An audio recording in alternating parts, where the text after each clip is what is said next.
Hello and welcome to And the Runner-Up Is. Before we get started, I just wanted to acknowledge the two acting legends we lost this past week, Cloris Leachman and Cicely Tyson. Devastating to hear about both of them passing, and I wanted to express my condolences to their families. Both of them only received one Oscar nomination in the 70s. Cloris Leachman won for The Last Picture Show, and Cicely Tyson was nominated a year later for Sounder. Both of them deserved many more nominations. They kept putting in the work all the way into their later years. Cloris Leachman being such a scene stealer in so many comedies and sitcoms. Cicely Tyson really carving her own path and doing such great work all the way up to How to Get Away with Murder. Both of them have autobiographies. Cicely Tyson just released hers last week, just a few days before her death. And I highly recommend reading both if you want to just learn more about their fascinating lives and careers. But I am so glad that we got to have them both for as long as we did. Now on with the show. This week on the show, we'll travel back in time to just 1 year ago, to the 92nd Academy Awards, which awarded the films of 2019. Sam Mendes created a unique World War I epic inspired by the stories of his grandfather called 1917. The epic production was filmed with the effect of 2 continuous takes over the course of 2 hours and became a hit with critics and audiences, grossing over $150 million in the U.S. The film went on to earn 10 Oscar nominations, of which it would win 3. But it was the South Korean sensation Parasite that would make history by winning Best Picture in the end. So why did 1917 come up short? We'll explore all this and so much more as we discuss how the Oscar almost went to 1917.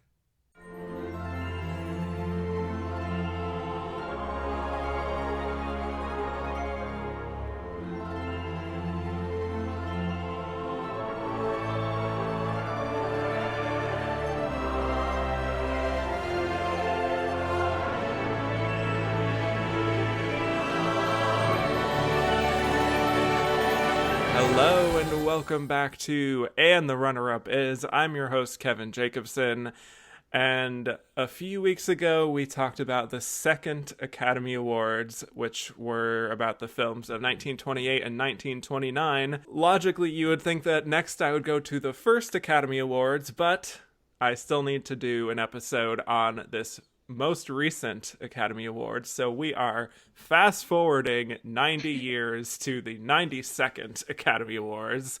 Wow, a lot of whiplash there for me, but I am so thrilled to have on my guest today, who has been killing it on my bonus series on Second Thought, on the episodes about the hours and the remains of the day and A Room with a View. She's been such a great guest there, and sometimes I forget that she's never been on the main show until now.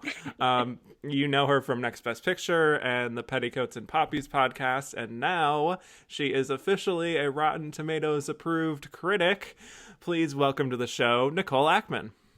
Thank you so much for having me back. I'm so excited to be here and be on the main show. Yes, you got the upgrade. Not everyone does that. So, congrats. All right.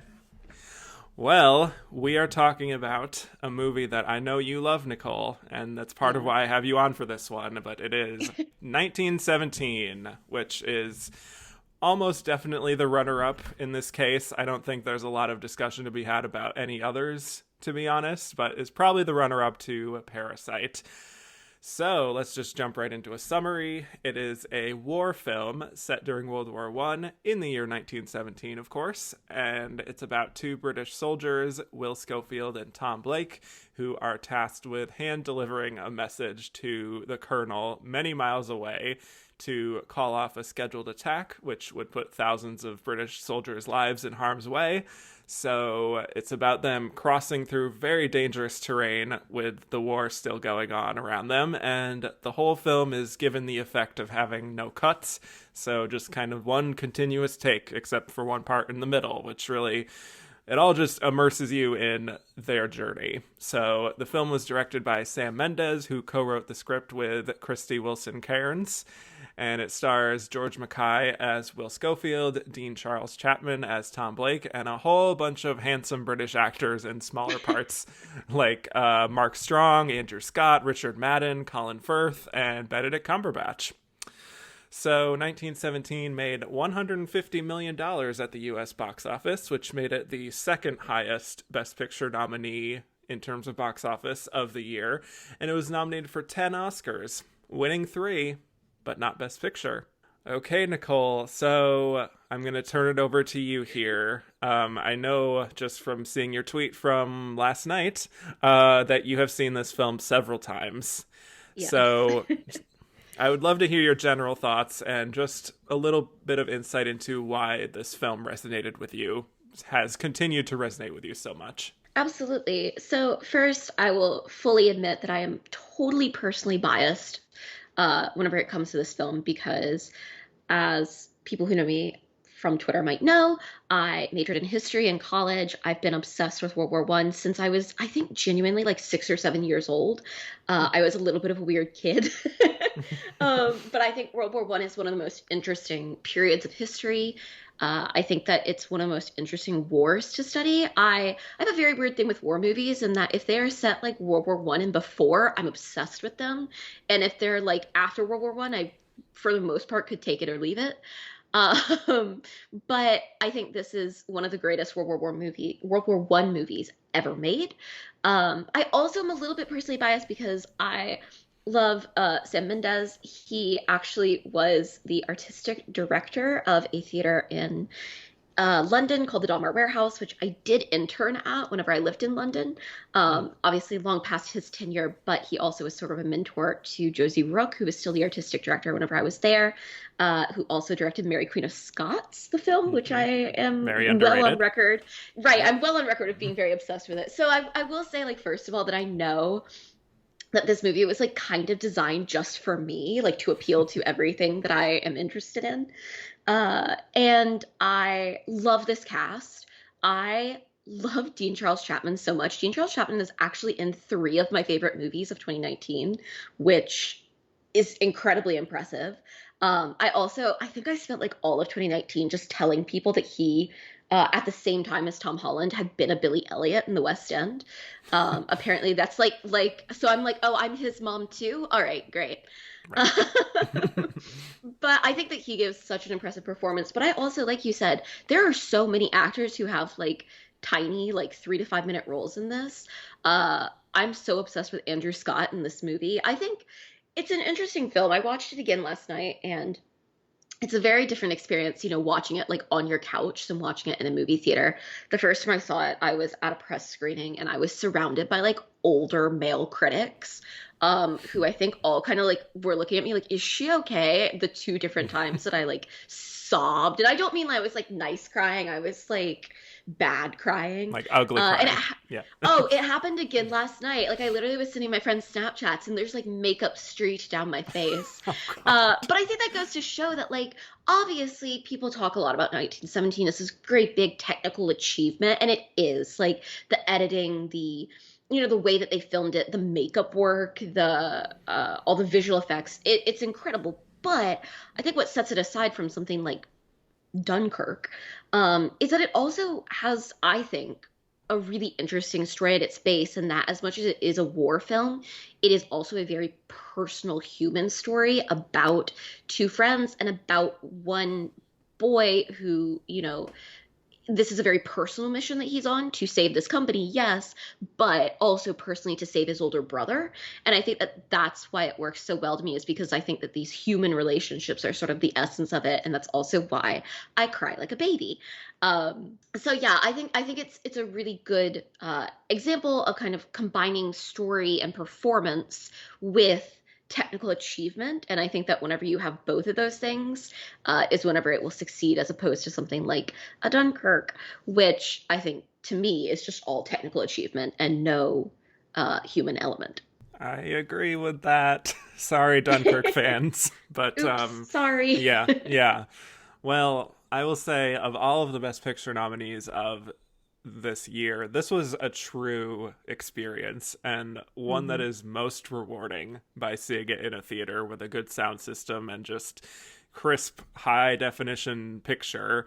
It was such a visceral experience, especially for me seeing it in a Dolby theater, and Oh God. I just really loved the film at the time, and I have to admit I was really unsure of how it would hold up on a smaller screen on my Same. TV. And so I hadn't actually rewatched it until a few days ago. And it held up for me, happily. It's not quite as effective as just that first time and truly not knowing what is going to happen next from scene to scene. And I remember it being quite tense, but I was really taken aback just watching it again, just how tense this movie is, even on a rewatch. And a lot of that I would also chalk up to Thomas Newman's fantastic score that is so propulsive, and just the way it really builds and builds, and later it's just like this full orchestra epic, it really really enhances the experience of watching the movie. All the technical craftwork here is top notch, and Sam Mendes just really assembled such a strong team of artists at the top of their game, with Roger Deakins, of course, with the camera work and the sound team, the production design, makeup. It all just feels so true to life. The visual effects aren't distracting. It's such a extravagant production. Just truly one of those movies where I look at it, I'm like, how did they make that? In a way. And then on a story level, I will say I still don't really understand the original screenplay nomination, but maybe in our discussion we can figure out how that happened and what the writers branch saw in the writing of the film, which is not to say that it's bad. It's just Hmm. quite unconventional as a screenplay nominee. It is an engaging story that is simple in some respects, or it's just main characters have to go from point A to point B. There's obstacles along the way. There's like a ticking clock element, and there are these diversions, but it's mostly a straightforward story. And I'm wondering what your thoughts are on the emotional component to the film. And I'll just say also feel free to talk about spoilers. And Okay. that is your warning, people listening. If you haven't seen 1917 yet, we're going to talk about the big developments in the film because it's hard to talk around them. So bow out now and watch it if you still haven't. So Come yeah, back. Yeah. let's have this discussion of how this is more than just a technical marvel. Why you think there's a real emotional investment behind that.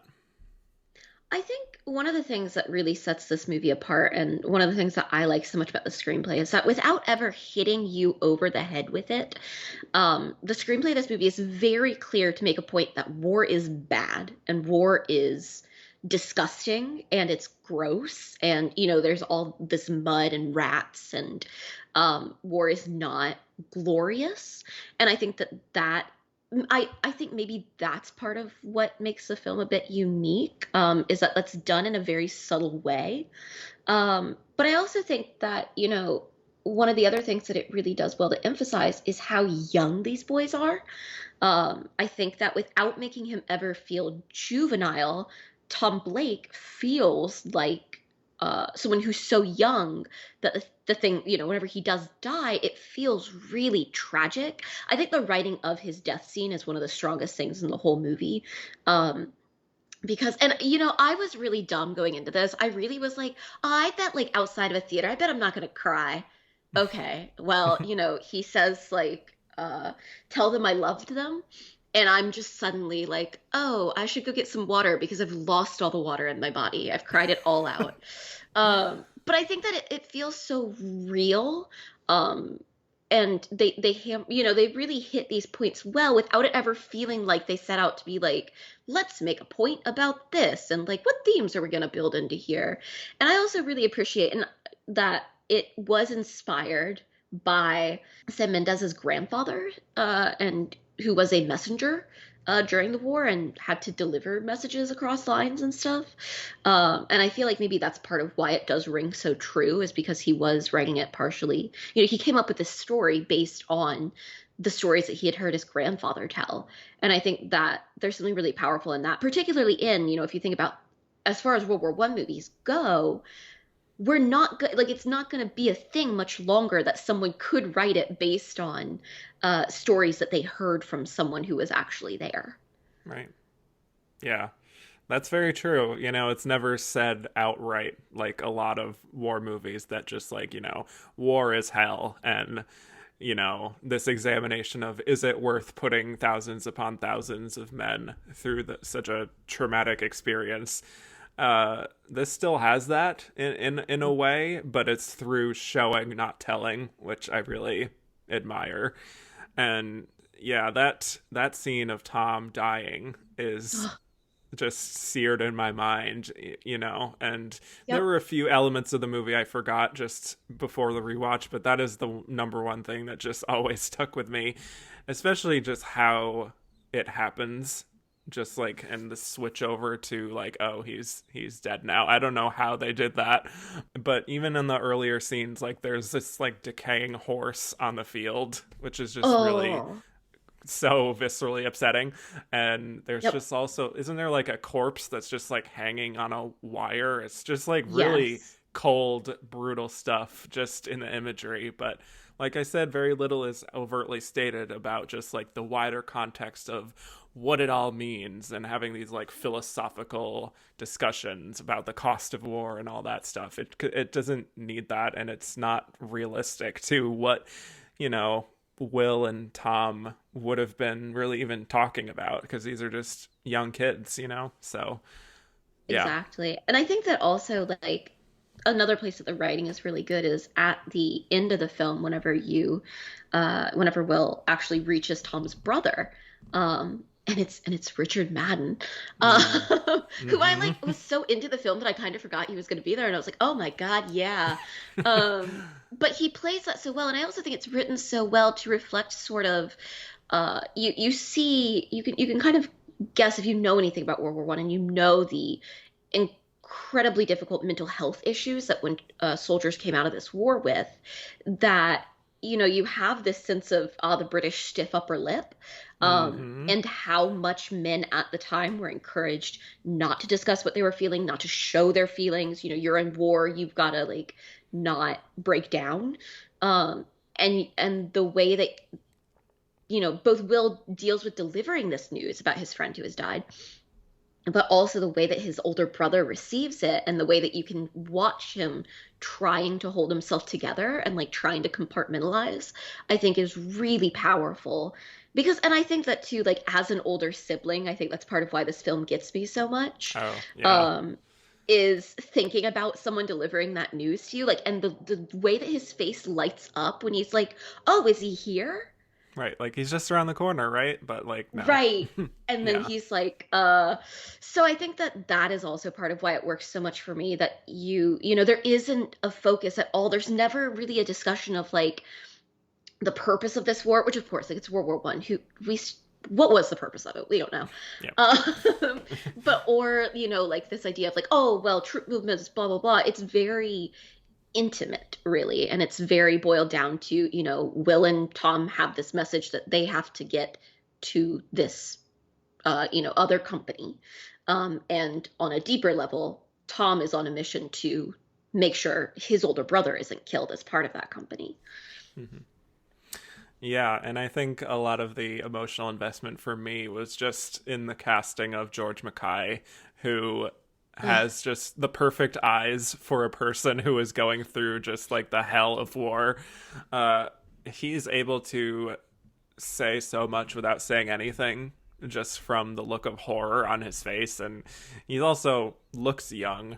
He was about 27 or so when he was filming this, but to me he looks even younger, which provides yeah. a chilling effect almost. And same with Dean Charles Chapman. And that does just add to the feeling of these are just boys who are caught up in this big scary environment, risking their lives and only having each other to rely on, and then Will having to eventually just rely on himself. And some of what they go through has certainly been seen before, going all the way back to like All Quiet on the Western Front, which we just talked about a few episodes ago.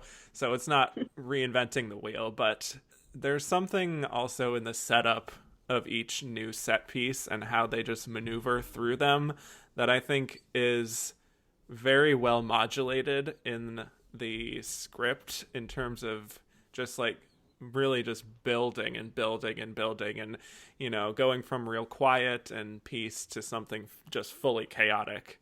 And then the trick is just not knowing when that's going to come.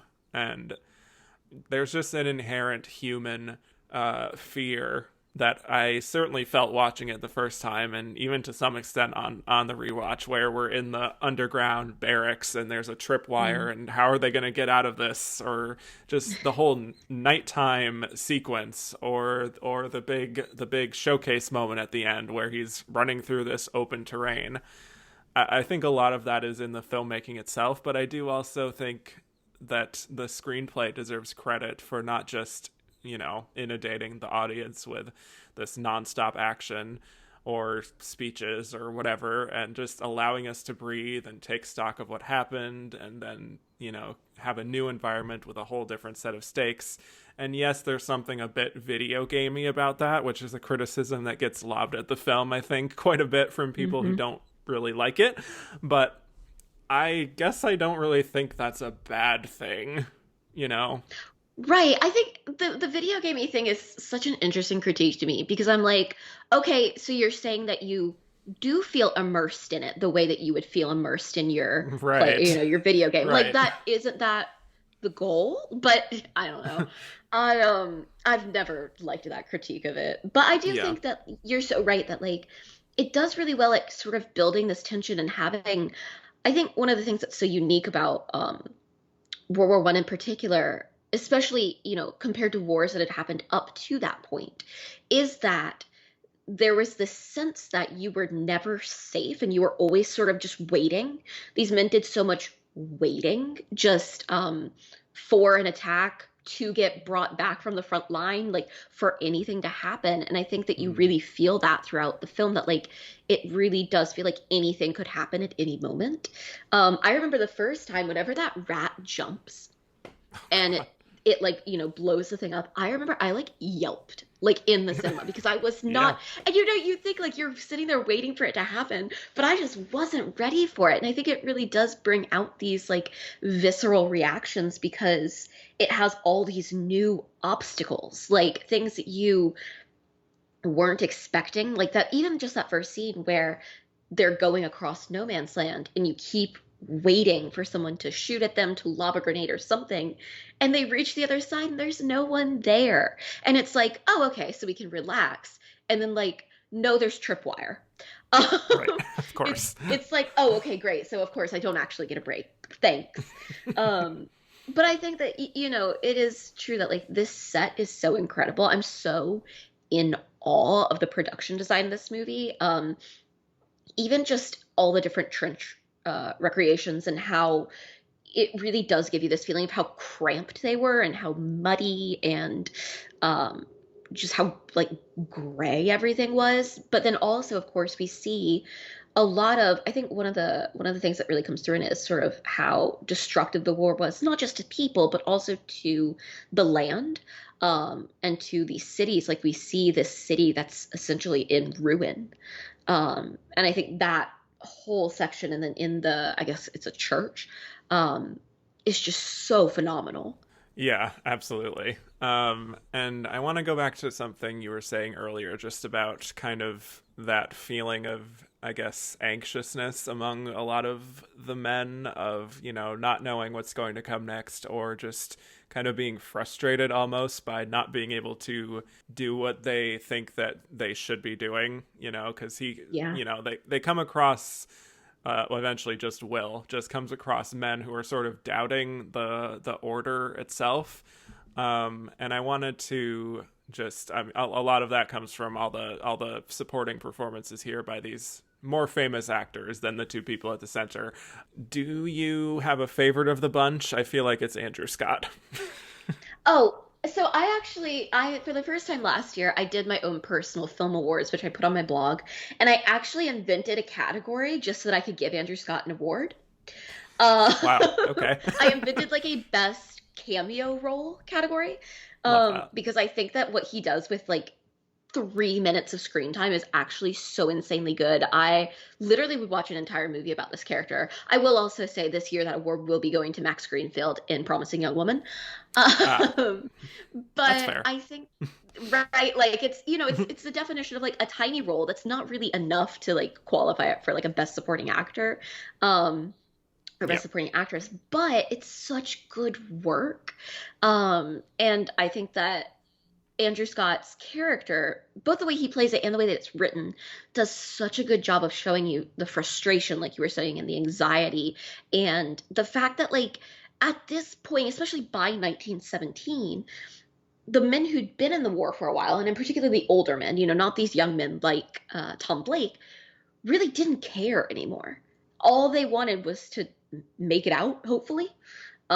Like, he's just so over it.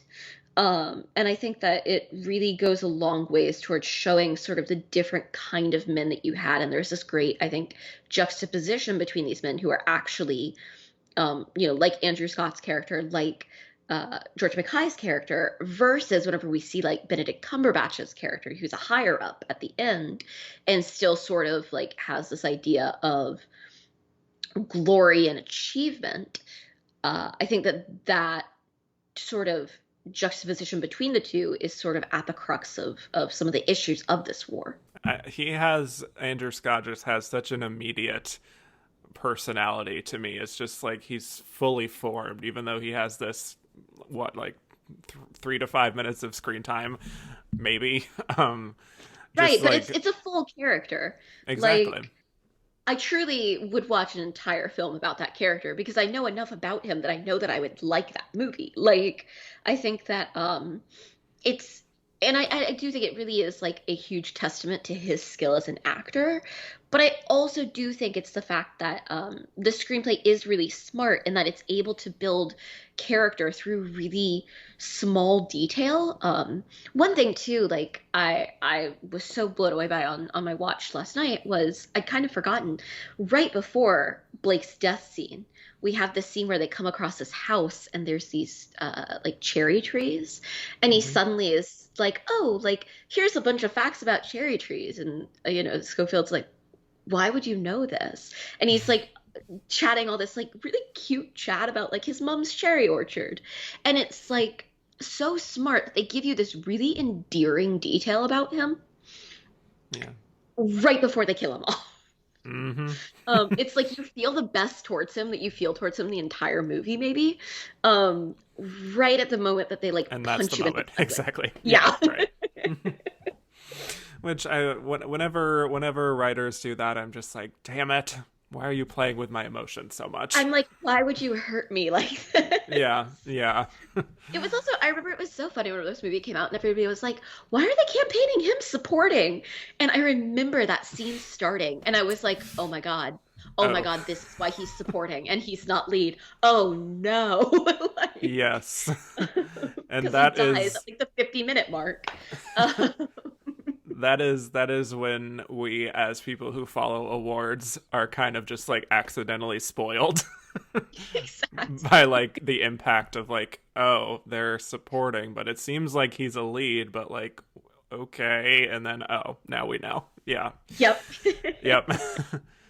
Well, yeah, love Andrew Scott very much. I actually, believe it or not, forgot that he was in this before I rewatched it, which is might be a surprise to you considering how impacted you were by his moment. But maybe I just didn't have enough awareness of him at that particular time I watched it. That's fair. I also knew him from London theater stuff, and I'd actually been to a press night that he was at once and like could see him from my seat. So Mm, I was familiar with his Hamlet, so I was very like, oh my God, it's Andrew Scott as soon as he right. popped up. Yeah. But yeah, just to add on to what you were saying earlier about Richard Madden, I really think he is so on point in his one scene at the end and really does nail the complexities of like the specific nature of losing a younger brother, and especially as a man in the military in a culture that is very stiff upper lip, how he just navigates that scene of just being so excited and then the quick realization. It's not like the most original type of scene that I'm describing necessarily, but just the way he manages that I found really touching. With Benedict Cumberbatch, I thought he was good. Honestly, he was probably the one that slightly took me out of the movie the most. I don't know, just because it's like it's Benedict Cumberbatch. Like I don't know, but It does feel like the kind of thing where I remember being like, of course they would cast Benedict Cumberbatch in this role. right. It feels Like like it's going to be typecasting. someone notable, right? Yep, Yeah. yep. But also like, oh, he's a cocky asshole. Yeah, all right. That's every That other role he's ever played.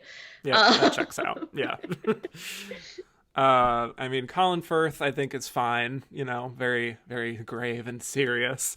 Not exactly memorable, but I do think that it works really well in that, like, for him to be the one to sort of like hand this mission off to these younger boys because he is mhm. like if Colin Firth was like, here's this thing, I need you to do it. I know it seems impossible, but I think you can. I'd be like, all right, like then I will. Yeah. Well, that's In a true. way that I think if him and Benedict Cumberbatch were flipped in their roles, I don't think it would work as well. Yeah.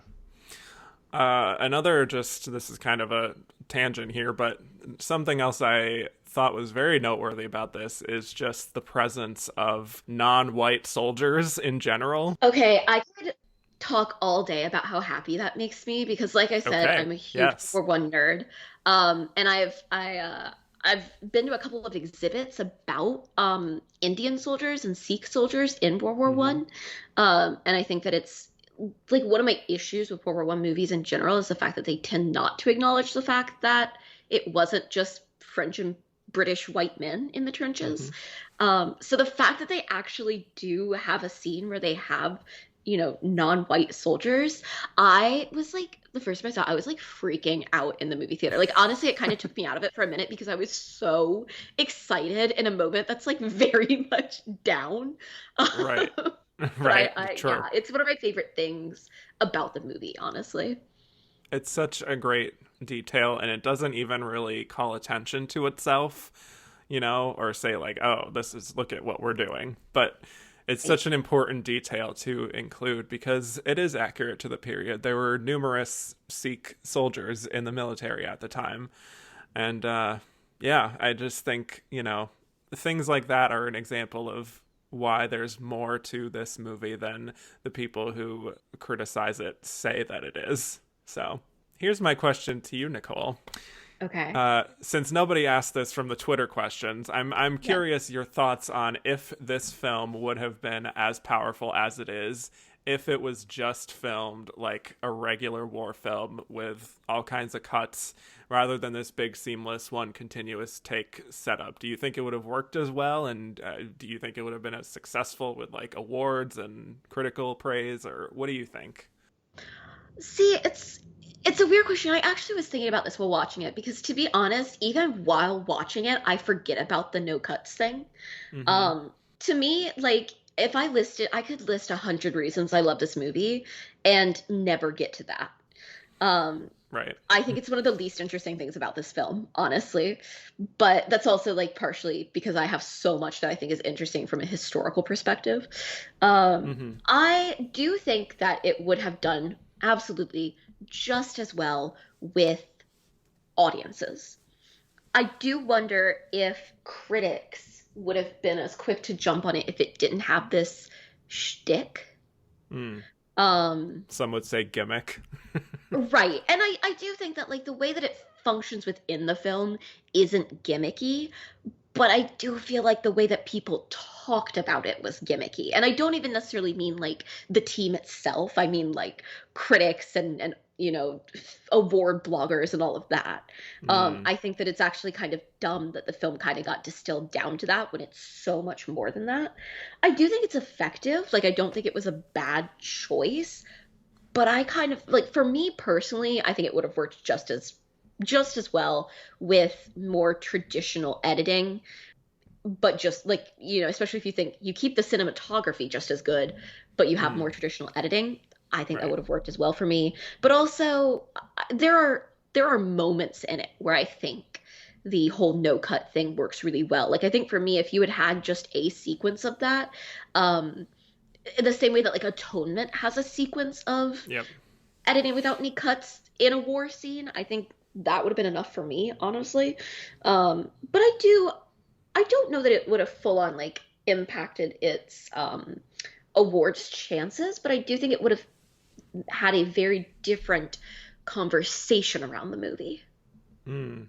Yeah, that's just very interesting to me that like critics who are supposed to be sort of thinking about the film on a deeper level than just Yeah, the cinematography might be like less impacted by it just by that one change, that one little change in things would have been like people would have been like, oh, this is just a good war film. When like I think you're saying, and I'm sort of agreeing with you, that there's so much more to it than that.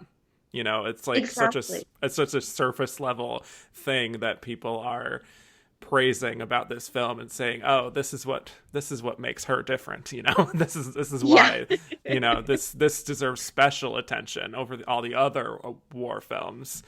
When like it kind of stands on its own in many respects. You know, if you're looking beneath the surface, and I really don't even think you have to look that much deeper into the surface on, you know, it's not like a difficult film to parse why it's effective, but I think that sort of speaks to the shallowness of criticism sometimes. So, Yeah. It's the kind just of thing saying. where, I would still prefer it to Dunkirk, for example, because, the two Yeah. films get compared all the time.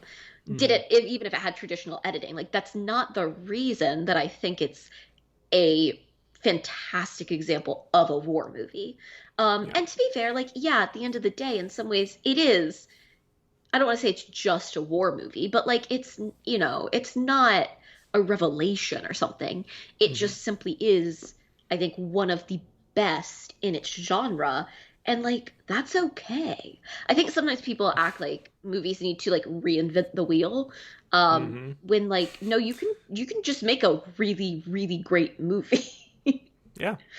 And sometimes that's enough. Yes. Yeah. Um, I think it does hold up on just watching it on a TV, even if you have like the lights on and maybe like the sun is blaring in, you know, Yeah. through the window. I think it still works, oddly enough. Just so many memorable sequences. I also just wanted to briefly touch on the scene in the woods where he finds the troop and one of them is singing "Wayfaring Stranger." Very affecting. I think that scene is also one of the places where the whole, no cuts editing works best. Oh my Like, god, yeah, and yeah. obviously, this also, I think, has to do with that's one of the places where uh, it's the fact that it was filmed that way. It doesn't feel like one of the places where, you can see where they cut together two things to make it look like there wasn't a cut. Mm. Um, but I think that scene is so impactful, just the relief that I felt, and you get it for like 10 seconds before they're like, yeah, they're already out there. And then he's Right. off again. But the way that the song works with that, I mean, I was crying again. And I was like, Oh Jesus. goodness. Yeah, I was like, why is this doing this to me? But one of the scenes, honestly, from the movie that is like seared into my brain is the way that the camera, goes between all of these. I was gonna say men, but like they're boys, Yeah. who are sitting on the floor in the forest. It sort of looks like a summer camp in some ways, and then goes to the front and comes back towards George Mackay. I just think it's so powerful, and yeah, I think it's one of the places where like an emotional beat of the movie just works extremely well. Hmm. Yeah, and especially because this is also coming after he's just like gone through the river and like Oh God, the river gone full of over a corpses. waterfall and just like Yeah. it's all of this. It's like co- comparable to like what Leo goes through in The Revenant, basically, Yeah. to get to this point. And then you're just like you can finally breathe and just listen to this sweet young man singing about a wayfaring stranger just for a little bit. Yeah, and just obviously, I wanted to note I always love it, even though some people are like it's kind of cheesy sometimes. I like it when a movie starts and ends basically in the same place where he's laying down by the tree. I just love that. So, Same. I think yeah. that's so powerful. And I also think that, to be fair, that is one of the things that really does pull together this whole idea of like one take editing for me, Yeah. is the fact that there is that parallel between the start and the end. Um, of course, with the big change of it starts and he's not alone and it ends and he is. And Hmm. I had forgotten that, it's not until that end scene where he pulls out those photographs, um, and he's looking at them, and that is so impactful because we really, as opposed to Tom Blake, we really don't know that much about Schofield going through it. We know that he had a really difficult time whenever he did go home, so he prefers to just stay on the front lines. And we know that he, thinks that medals are dumb and uh, don't really mean anything, but we actually don't know that much about him. And so in that one like final moment, they give us like one last reason to really care. And I think it's really powerful, at least for me. Yeah.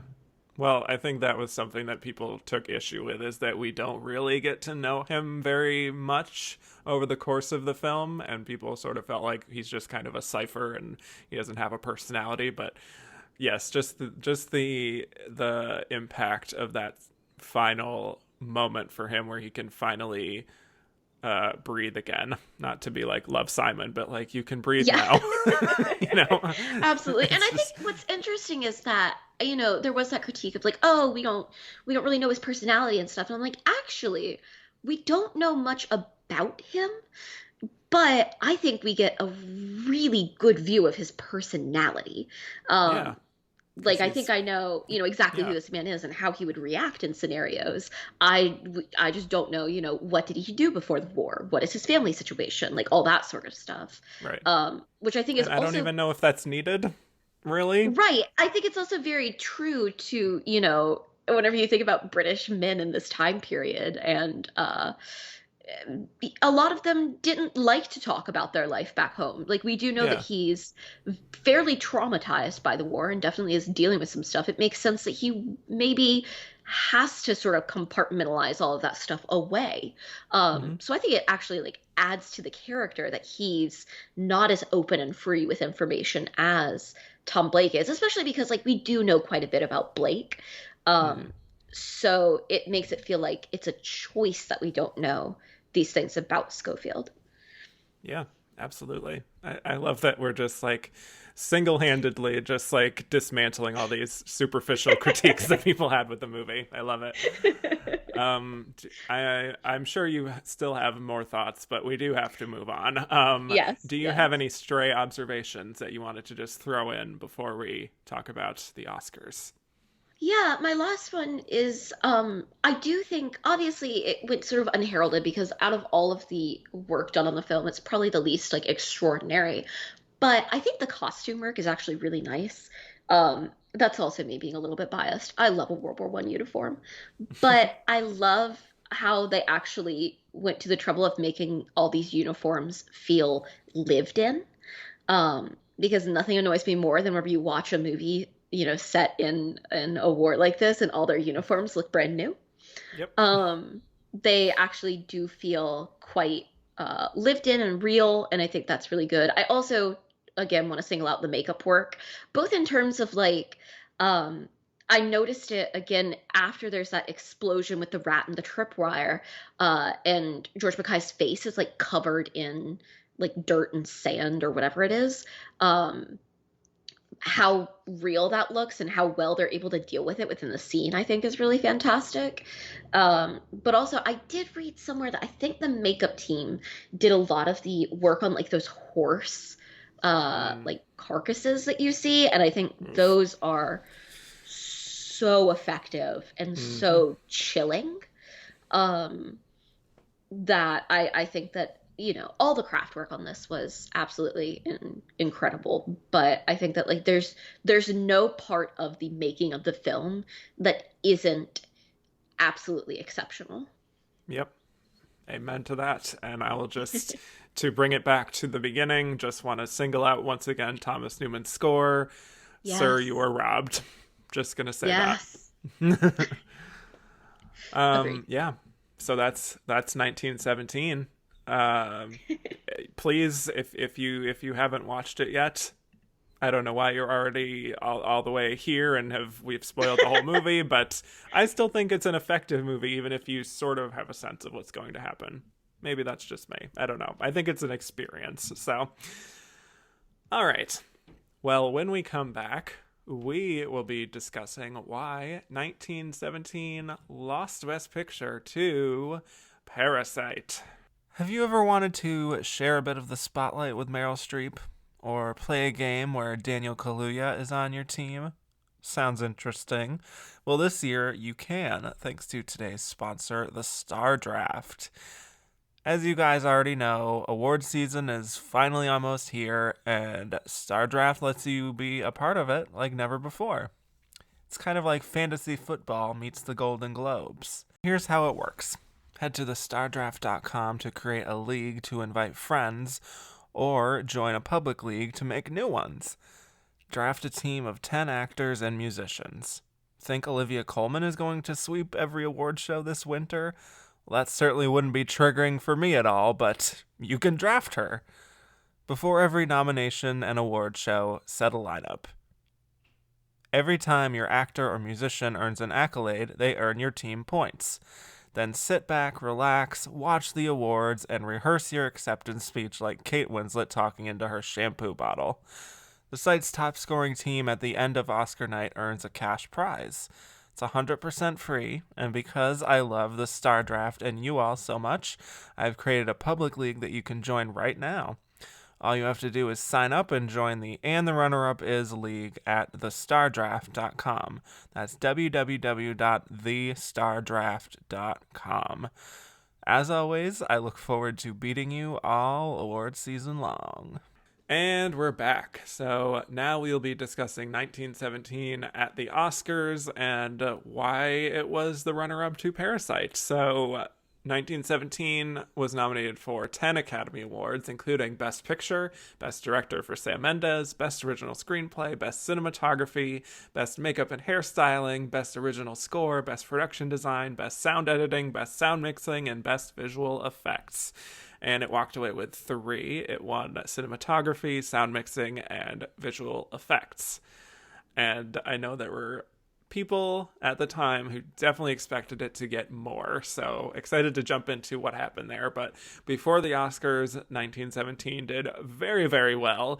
It actually had the most wins of the major precursors, including the Golden Globe for Best Drama, the BAFTA for Best Picture, the PGA, and the DGA. And meanwhile, we had Parasite winning the SAG Ensemble and the WGA for Best Original Screenplay. All right, we are about a year later from Parasite winning Best Picture now, so I don't know if maybe we have some distance from the race. We're not as, into it as we were before, certainly, but I am just very curious to know, first of all, why you think 1917 not only didn't win Best Picture, but Director either. So this was interesting whenever I sat down to put some notes together for this. I was predicting that 1917 would win both up until the moment that they lost. So clearly I was not thinking about this properly. Wow. Although I will say, I think part of it is that Parasite's win was so unprecedented. Even just from a statistical point of view, foreign language film had ever won before. So I think that's part of why I didn't think that was going to happen. I think that really for me, what I think it comes down to is that Parasite had more to say to the cultural moment than 1917 did. And Parasite had infiltrated the cultural moment more. Obviously 1917 opened late, and I don't know if that played into it. But it did feel like Parasite was the film that everyone was talking about. And I honestly think maybe that's part of it. Also, neither of these were traditional Best Picture contenders in terms of the fact that neither Parasite nor 1917 had the sort of bunch of Oscar nominations for actors that you would expect to see in a Best Picture winner. Yeah, that's something that I am literally just realizing. As dumb as that is. In some ways, it feels like from a statistical point of view, neither of them are things that you would want to bet on. Right. And yeah, Wow. they Yeah. were definitely, I think, number one and number two. So Yeah. I just feel very dumb right now because like I didn't actually put together that like the top two contenders had no yeah, acting nominations. Like I knew that individually they didn't, but like the context of like this happening and the two of them being the top two contenders over these other movies that got multiple acting nominations is definitely kind of unprecedented in some ways. So I love that. definitely. But a movie like Parasite, I think, is just one of those miracle movies that just comes around once in a generation. And I know that sounds very hyperbolic, but it really is an example of just every single factor coming together in a very specific way to make this happen. You know, Bong Joon-ho already had good standing with cinephiles and critics, and he makes this movie that premieres at Cannes, wins the Palme d'Or. Everyone who's seen it is just hyping it up beyond belief as this just like undefinable experience with twists and turns, and nobody wants to spoil it because it would ruin the experience of watching it. And it just keeps winning at these festivals, sweeping the critics awards, and it's clear that it's going to be a best picture nominee at that point on pure passion alone. But then it also just has these themes that in 2019 specifically, as you were sort of alluding to, we were, I feel like, going through a real examination of just like the class system we have in America and like the haves and the have-nots. And it isn't quite as pronounced as in other countries, but this is such a universal story. I also think if you look at the popularity of like Knives Out as well, and even Ready or Not added on to that, it's very clear that in 2019 we liked stories that had to do with class, and sort of social struggle, and had a message of like eat the rich. Mm-hmm. How about Like, Hustlers? You know? yeah, exactly. Yeah. Like it feels like if there was a theme for film in 2019, that was it. And Yeah. Parasite obviously plays into that, and 1917 has nothing to say to Right. that. But also with Parasite, you know, it's funny, it's dramatic, it has these elements of thriller and horror. It's also a strong character study on top of that, especially for Song Kang-ho's character and also his son. Uh, and you know, just on a filmmaking level, watching it again, just the cinematography is breathtaking to me, and the editing is so on point between just the individual scenes and just the way the momentum just builds throughout the film. And another thing I love, this is a little bit of a rambling tangent, but I love how this is also kind of like a Rorschach test for people. Like, I remember at the time people who were more in the upper class watching it and saying that they loved Parasite, and Yeah. you know, also people in the lower class obviously loving it, but like I feel like the upper class might have seen this as like a nightmare or like a cautionary tale almost. And then like the maybe the lower class, the middle class almost saw it as like an inspiring story in some ways of like getting back at the rich, or Yep. just showing them how much of a disparity there is in the world. So it seems like, you know, no matter what class you were in, you got something out of it, which is just on a filmmaking level something that he was really able to pull off, that I again am just sort of like baffled by how it was even put together, just like 1917 but in a very different way. I also think that Bong Joon-ho and how likable he is, which is so funny whenever you like juxtapose like him as a person and how he comes off with the themes of this movie, Yeah. um, probably helped a lot. Like, I imagine in all of his campaigning to win Best Director, and I think the moment that he won Best Director, I was like, oh, I think I've been wrong. Mm-hmm. Um, Yeah. and Yep. sort of the response of the whole Hollywood community to him, I think also played into its win. And obviously, like he was already, very well respected for work that had come before that had sort of gone unheralded. Mm-hmm. Um, and I also think like Parasite's win speaks to the fact that the Academy, as it expands, is becoming more diverse. We are getting more diversity, more younger people in it, and that is changing. I think some of the movies that, 20 years ago, I don't think that this movie would have factored into the Oscar race per se. Right. But now movies like Parasite are able to actually, get real passion for them in the Academy. Yeah, and I love that. And I was so thrilled that it became the first non-English language film to win Best Picture, and it makes sense to me that it did, just because of, as I was saying, how universal it is, how entertaining it is, how, like a lot of Best Picture winners, actually, it is an ensemble film that is really saying something about society. I just think it has an X factor to it, and without Parasite, I honestly think that this awards season would have been a lot less interesting than it was.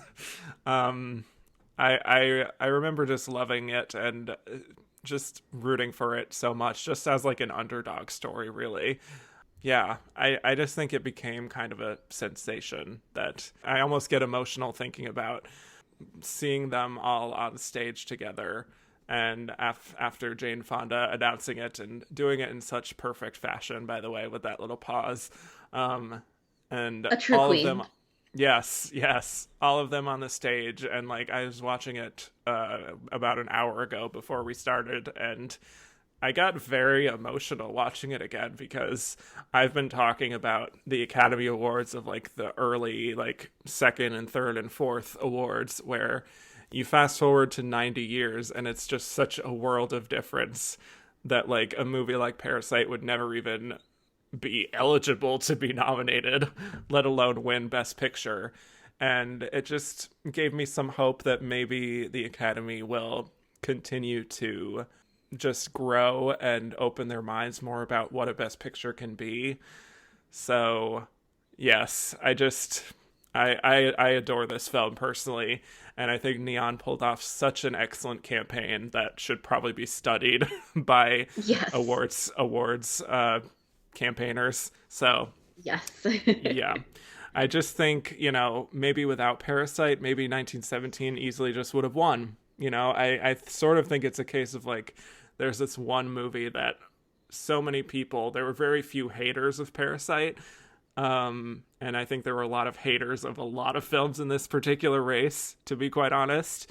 And that this was kind of the one that people could agree on. Like, now that was a good one, So that is why I think it won. I don't think it has too much to do with like the quality of 1917 that it ended up losing those. I just think it was the passion behind Parasite ultimately. I agree. It almost feels like had Parasite not been there, 1917 would have been like a default winner.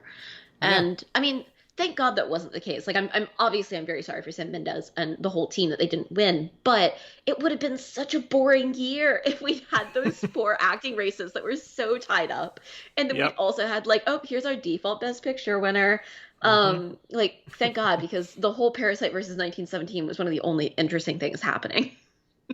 Exactly. Yes. I mean, I think even you, Nicole, as like a 1917 lover and defender, have to admit, like, I feel like if Parasite wasn't there, that if 1917 just kind of steamrolled and there was no competition, that I feel like people would feel even more either dismissive or kind of bored by 1917. And I think it would have affected Yep, its reputation a little bit absolutely. in the way that happens to some Best Picture winners, like The King's Speech, for example. I was So just thinking it would have been like the King's Speech all yeah, over again. yeah, Uh, yep. yeah, yeah.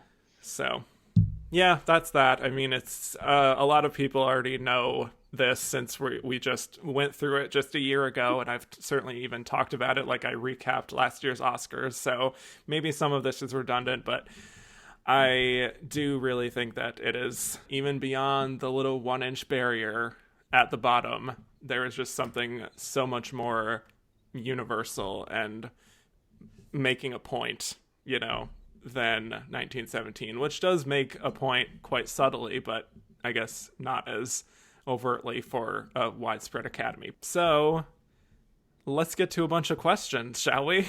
Awesome. Let's do it. All right. Jackson DeStefano says, in Precursors, Mendes seemed almost impossible to beat for Best Director, with the only hitch being a tie with Bong at the Critics' Choice Awards. What made the Academy vote different? I mean, I did, like I said earlier, I think that there's a lot of, and I'm not trying to like downplay obviously what an achievement his direction of Parasite is, but I also think like he comes off as a very likable individual. Mm-hmm.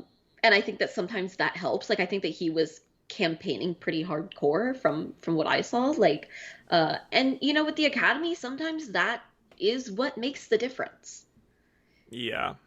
I think I've mentioned this like multiple times on this podcast already, but forgive me if you've heard this all before, but I very specifically remember writing an article early in the season on Gold Derby about how Bong Joon-ho would be the next Guillermo del Toro, where he would Yep. just charm the pants off of everyone in Hollywood. He's everywhere. He's really campaigning. He's such a genial presence. Everyone wants to meet him. They find him infectious. You know, his personality is just so fun, and he's just so into the idea of his craft that maybe it'll just be like, we just want to vote for you, you know? So I think that's really kind of what happened. And also, Sam Mendes already has an Oscar. So, like, you know, maybe that was part of it too. I think so. Well, Matt Anderson says, if 1917 were to compete at this upcoming Oscars, do you think Thomas Newman could have won his first Oscar? Oh my God. First of all, this question hurts me Yeah. because I want that so badly.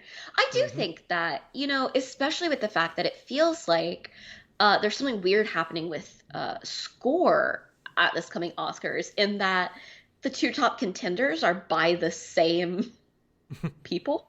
Yep. I do think that if there was a contender like Newman and he got in, as I think he would in this year, um, it's very possible that you know you would see a vote split between the two, you know, between Soul and Mank, and Newman would sort of rise up in the middle of Mm. that and win. Yeah. Yeah. I mean, we'll get to this question a little later because someone was curious about like which of these films would maybe even win Best Picture if they came out this year. I think 1917 would have basically swept if it I came out agree, this year because a like hundred percent. there's not a lot of big budget kind of productions on this level in Right. this race, just period. So I feel like it probably would have done extremely well, including Thomas Newman. Yeah. So that's a bummer. Amanda BW says, was Parasite winning Best Picture the last good thing to happen in 2020?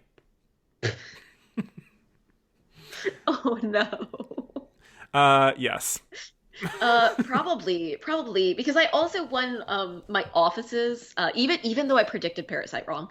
I also won my offices. We did like a competition for who could predict the Oscars the best, and I won. Felt a little bit like cheating in a way. Mm, I'm like, you know, a I, little I bit. do this like on the side, you know, pretty much. Yeah. It feels like full time sometimes. Hmm. But so I was on such a high of all of that happening. And then everything just went downhill from there. So Mm, yeah. yeah. I mean, everyone's always tweeting about it. They're just like posting a clip of them winning Best Picture and being like, "This was the last time I felt any level of happiness." And so, yeah, I think Yeah. you know, about 1 month later, everything just went to shit. Fell apart. So, Yeah. yeah, yeah. So I guess yeah, that was it, folks. I am Maybe. I am so grateful that things didn't fall apart before that because obviously like Oh my things God, were yeah. already pretty bad in like China, and I'm so glad that coronavirus didn't happen, you know, a little bit sooner to the point where maybe like would they have all been able to come? Mm, You know, if borders were already closing. I'm glad that that didn't happen. I'm glad that it worked out the way that it did. that's a very good point. Yeah. And just watching it again, I saw Tom Hanks in the audience, and Oh, he's and just like a month later, it would be like he would be the first person announced as having the coronavirus, like the first public figure, basically. yeah. And it's just like, wow, what a difference a month makes. No kidding.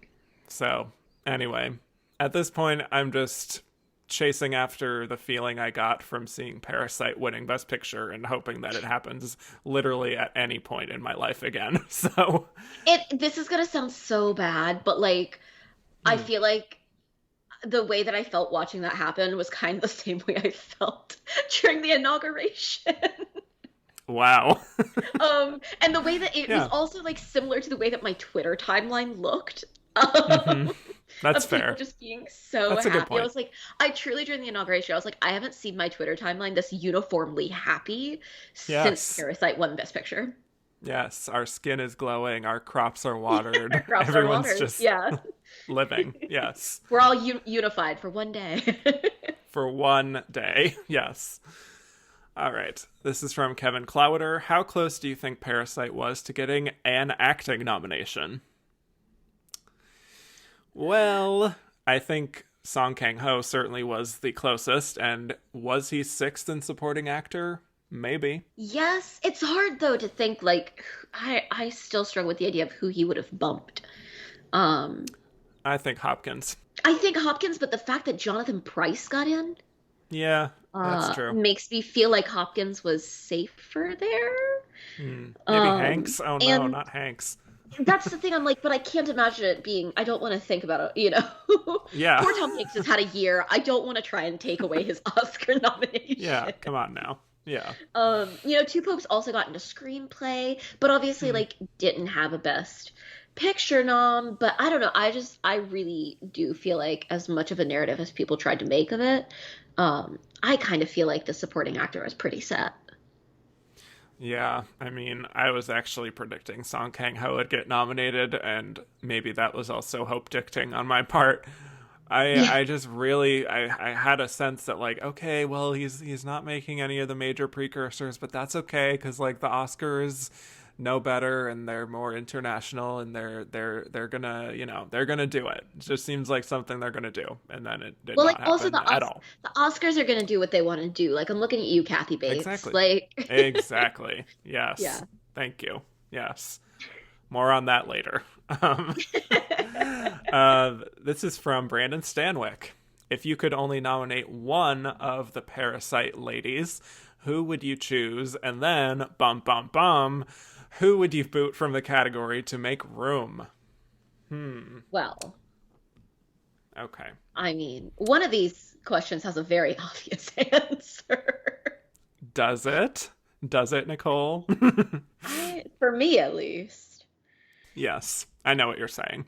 Yes. Yeah, I mean, I couldn't bump, and this is not no disrespect to Kathy Bates herself, but Yes, of I course. would bump her so fast. So fast.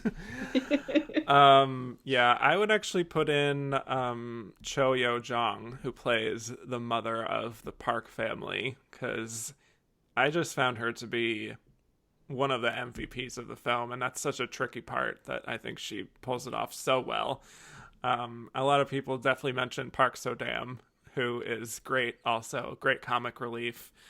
Here's my hot take. Oh. Just kind of scrap the whole category and start over fresh. Oh, And I mean, I have a lot of thoughts about this category. Like, for example, uh, I would not have nominated Laura Dern for Marriage Story. I would have nominated her for Little Women. mhm, Um, because I think her work in that is like if you're trying to give Laura Dern an award, and I think they were, her work in Little Women is much better than her work in Marriage Story. you are Um, correct. Yes. Yes. but yeah, it's hard to pick one of the Parasite ladies because I really do feel like either way you go, it's a worthy pick, and like either one is worthy of bumping Kathy Bates. Hmm. My instinct is like Park Sodam, but Hmm. again, like I also think that's just because like I think about her in that movie a lot, partially because it did get like kind of, that one bit got Yes. The memed a meme. lot. Yes. Yes. Right. So, but either one of them would be a good pick, honestly. Yes, I agree. Yes. I would actually keep Florence Pugh. I'm not going to, just take I out the was, whole I was category. ready to fight with you over that. I kind of like forgot what I was saying there by not acknowledging that Florence Pugh is there too. She gets to Okay, stay. thank you. She gets to stay, but like the others, I could take or leave, to be honest. So, Maybe we'll get to more of that a little bit later. All right, let us jump into some of these other Best Picture nominees. All Mhm. right. So here we go. So we're going to just go ahead and go in alphabetical order here, starting with Ford v. Ferrari. So I would argue that this was probably last place in this Best Picture lineup. Just getting in, ninth place. Maybe I'm wrong. Maybe it was Little Women, but it was probably Ford v Ferrari because it doesn't get any other above the line nominations. All these other films get multiple nominations above the line. And the only other nominations it gets are film editing, and sound mixing, which it does at least win film editing and sound editing, which is more than you can say for some movies here, like the one we'll talk about soon. This is all about a British driver and an American car developer who team up to try to take down Ferrari at the Le Mans race in the 60s. Matt Damon, Christian Bale, very much a David versus Goliath story, very masculine, vroom vroom cars. Nicole, what are your I thoughts on this one? I hate how much I love this movie. Oh my god. I Yes. love Ford versus Ferrari, Let's which talk goes about it. so against my movie tastes in general. Especially like I'm well on record for the fact that like I hate Matt Damon. I do. I'm sorry. I Wow. I do. Jimmy Kimmel Every time he realness right rolls up in a now. movie, I'm like, damn it, he's here again. Um, but that so I think that also like shows that like if I can hate Matt Damon that much and like him in this movie this much, it's really something special. Mm-hmm. Um, I went to see this movie with my dad at the movie theater. My dad talks about this movie all the time. I bought him the Love it. autobiography that influenced it for Christmas. Mm, Um, but I think it is a very traditional Best Picture nominee. I think it is the definition of a nominee that's not a contender for a win, but the nomination makes sense. The nomination is we're glad that you're here, but we're not really thinking about you, and yes. we're picking our winner. Mm-hmm. I think that it also like is the type of movie that 20 years ago, even 10 years ago, would have been a sure shot for a nomination. It's very traditional Academy fare in a lot of ways. I think obviously they liked it enough to give it two wins. Mm-hmm. And I do think like if you're looking at this other than 1917, it is very obviously the most like impressive, flashy thing whenever it comes to editing, sound work, special effects, practical effects, like all of that sort of stuff. So I think it makes sense here. I wish I remember. I think I was predicting it to get that ninth spot. I do think it was kind of shaky, but I also think like if you look back on it and not knowing how much the Academy was going to like Jojo Rabbit, Mm, um, I know a lot of people thought that was sort of on shaky ground as well versus Ford versus Ferrari. Obviously, we found out that they liked Jojo Rabbit more than a lot of us expected them to.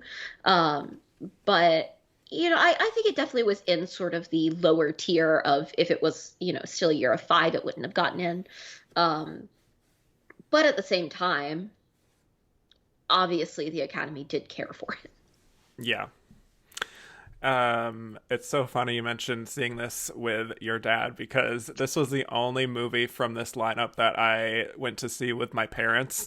Um, because they like cars, they like racing. This is such a traditional studio film, straight down the middle, and I knew that they would probably like it. And let me tell you, the way they were buzzing after this movie was just wild. They My absolutely parents loved it. own it on Blu-ray. I think they've watched it like several times within the past year. It's I love it's it. very much like a dad movie, but I do Yeah. think it has enough as opposed to, I think this is why I do like it, as opposed to sort of your traditional dad movie.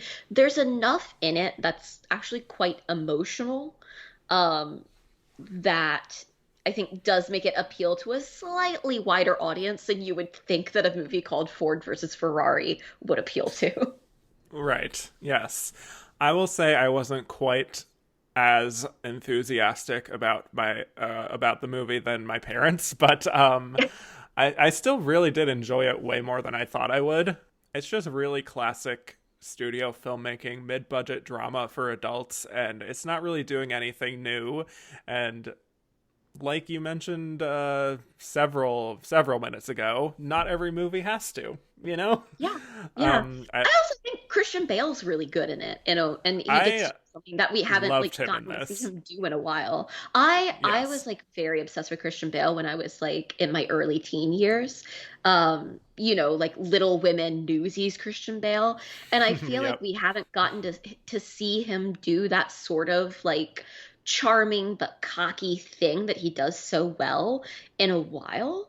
And Yes. this is like a classic example of where you can see that Jack Kelly Christian Bale would end up. Uh, Yes.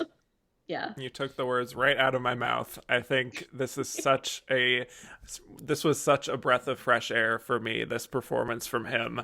Just a great, amazing, just like a movie star kind of performance. Charismatic, using his own accent, and he's not just like disappearing into a role or like changing things up and like being super serious. It's just like him getting to be goofy and have fun again in a movie, which is rare these days. Um, yeah. I also have to say So I loved Noah Jupe in this movie a lot. yes, yes, Obviously he got more like talk about his performance in Honey Boy, but I think he actually does some really good work here too. And I think it was 2019 was like a weirdly good year for child actors, yeah. uh, between Mm-hmm. this and Jojo Rabbit. But It's true. I think this whole cast is honestly really strong. Yeah, Katrina Balfe. I Love love her. her. Yeah. Yeah, I mean, truly, this just fulfilled such a classic archetype of appealing to the meat and potatoes voters of the Academy, the steak eaters, Yep. as it were. And usually I just really don't care for those types of movies, but there's just such an earnestness to this that really Yeah. works for me. I don't know why, because I tend to not respond well to that kind of thing, but maybe part It's of it like I is said, just, I just, hate how much I like it. yeah.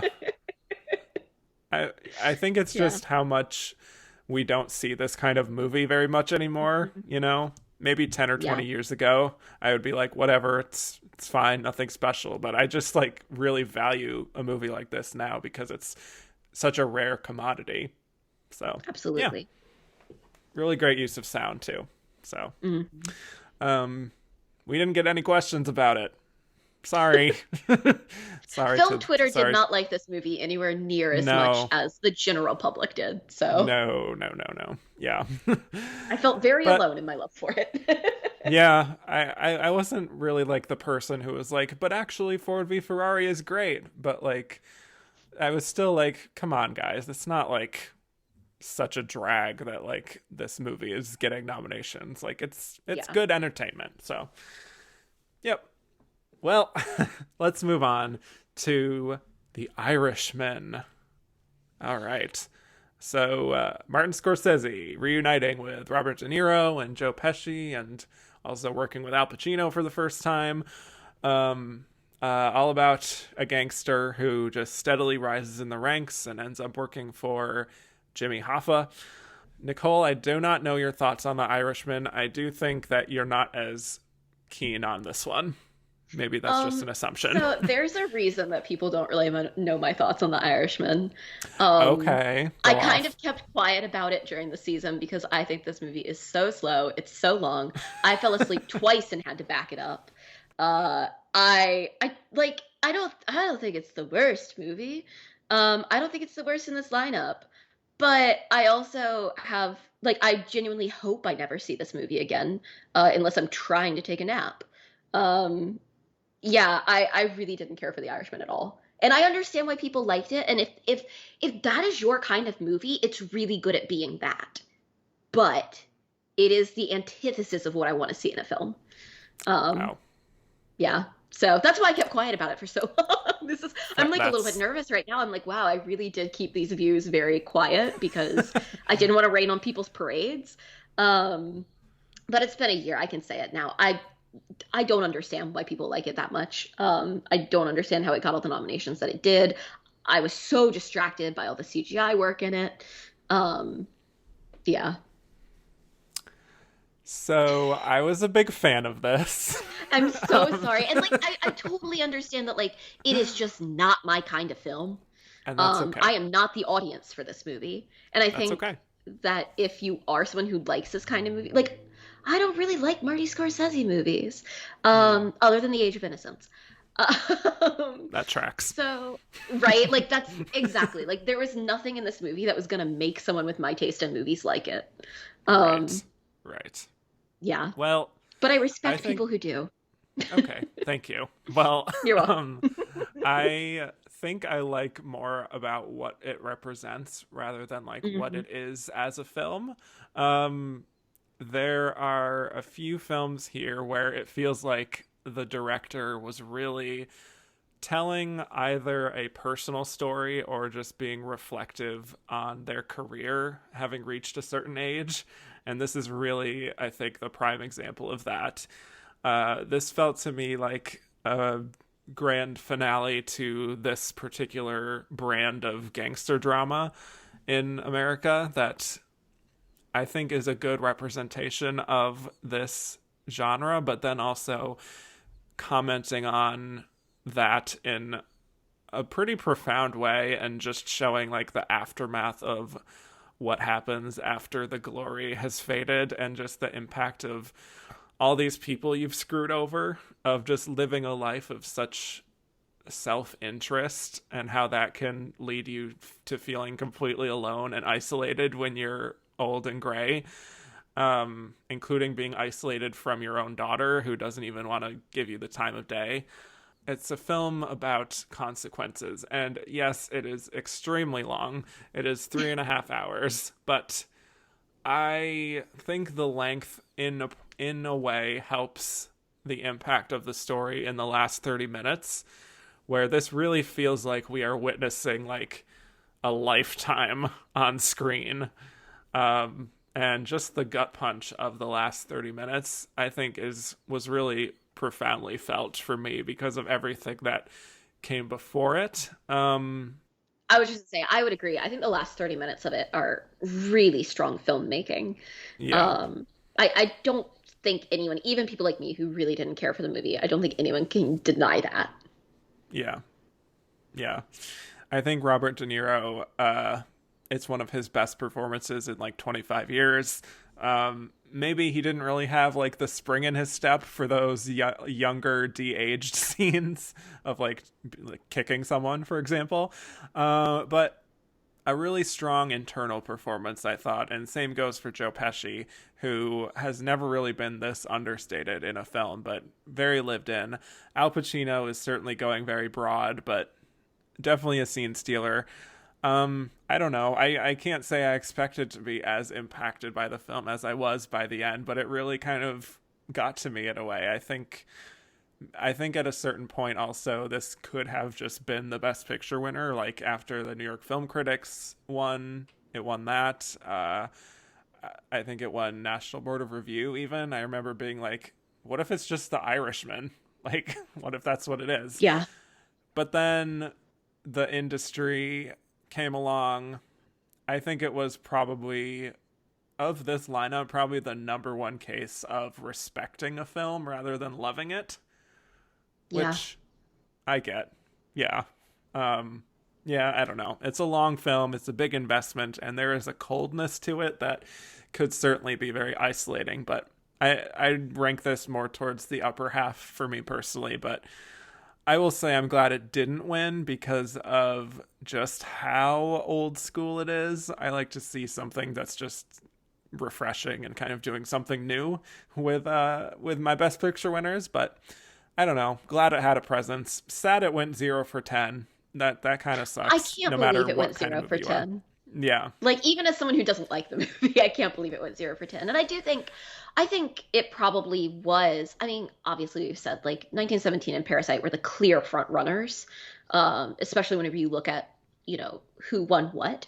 Um, but I do think it was up there probably because, like you said, Yeah. it's a fairly like traditional Best Picture pick, and I Hmm. think that even people like me who didn't like the movie respected what it was and respected the people involved in it. And it's also like it's a pretty non-controversial movie compared to some of the other Exactly. nominees. Right. Um, so I do think, especially like on a preferential ballot in particular, it probably did pretty well. Yeah. This is from Glenda Miss Jackson. If you nasty, why do you think Robert De Niro was left off of so many Best Actor races when The Irishman did so well overall? Was it just too many contenders, or was his performance too quiet? It is an interesting question, especially when you think about like Jonathan Pryce getting in over him. Hmm. But I think part of it was that there was so much discussion around Joe Pesci, that I think maybe people like he got a little bit forgotten. And it is a very internal performance, and there was also critiques of the special effects used and stuff like that, to make him look younger and all of that. I think it's hard to say though. Like whenever you look at other performances like Jonathan Pryce and Antonio Banderas that did get into Best Actor, why he got so ignored so frequently. Yeah. Well, the thing is with both of those guys is that they just had more precursor love. I think it was just at the end of the day, like it for whatever reason, it wasn't top of mind for people to single him out for this, even though like I remember so many people thinking he was probably just a lock just to get in, just for him being in a Scorsese movie again. Yeah, so many years there is that person who's considered a lock who misses out.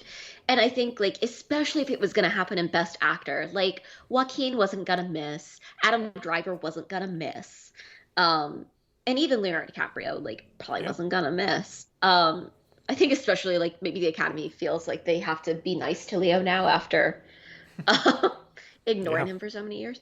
Um, and so I think that like it almost feels like a case of everyone just suddenly like forgot that he was eligible here or something. And I Mm. do think that The Irishman does come off as a fairly ensemble movie in some ways. Like whenever I think about it, there isn't one person that I like. I don't necessarily think of De Niro more than I think of Al Pacino or Joe Pesci. Um, so I also wonder if that sort of worked against him. Yeah, I just think it's kind of a reactive character in general, so he doesn't have a lot of opportunity Hmm. to really show off in the traditional sense of when we are picking nominations. So, sadly, I mean, I don't even know if he was sixth or seventh. I you don't know, know. I Yeah, think Taron Egerton certainly was higher than him, I would imagine. So, yeah. yeah. All right. Well, let's move on to Juan Carlos Ohano, who says, "What was the closest the Irishman got to a win?" Ooh, I remember at one point people thought it would win adapted screenplay, but I think it was probably third at best there, to be I would agree honest. with that. Yeah. I was literally just like, well, not adapted screenplay. Yeah. um, I mean, I guess supporting actor for Joe. yeah, I guess, except, I mean, the acting races were so I know. weird in how set they were. I do think Yeah. it probably was the next, I think Joe probably was number two in supporting actor. Yeah. I'm trying to look at like the below the lines and see, in any of those if I thought it stood a good Hmm. chance, but like so many of them felt so set or so set between like two choices, and The Irishman was neither of those choices. Yeah. Um, It just I wasn't mean, as flashy as its competitors at the end of the day.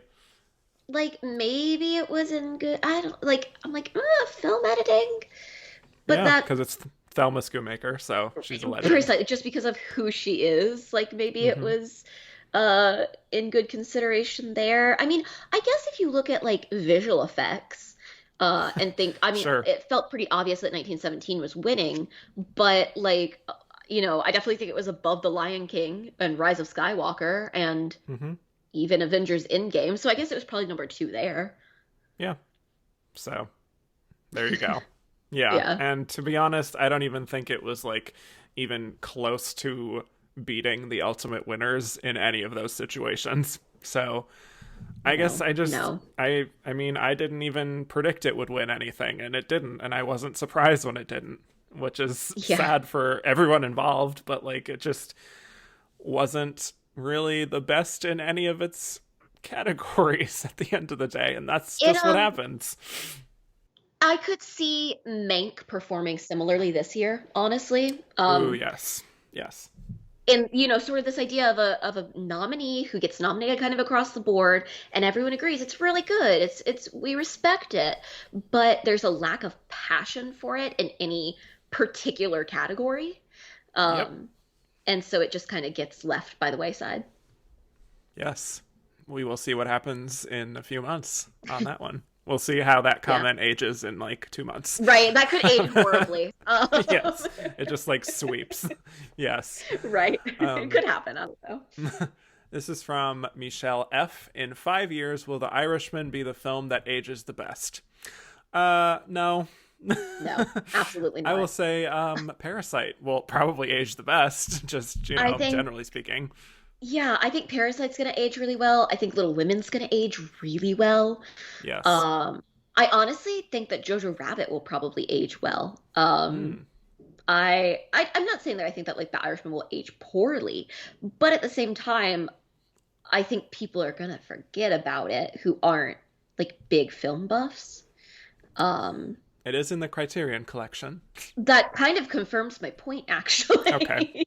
Unless you're like, you know what I mean? Unless you're like a big film fan, like I don't think the that's general true. public is gonna like if you asked it what was nominated alongside Parasite, I don't think they're gonna immediately tell you The Irishman. That's very Um, true. Yeah. yeah, All but right. I do think like it'll be well remembered by people who are like proper film fans. Yeah, and And I don't think it's gonna Scorsese like fans. age Yep. poorly. I just don't like I whenever Parasite's sitting right there. Yeah. Um, Yeah. yeah. Yeah.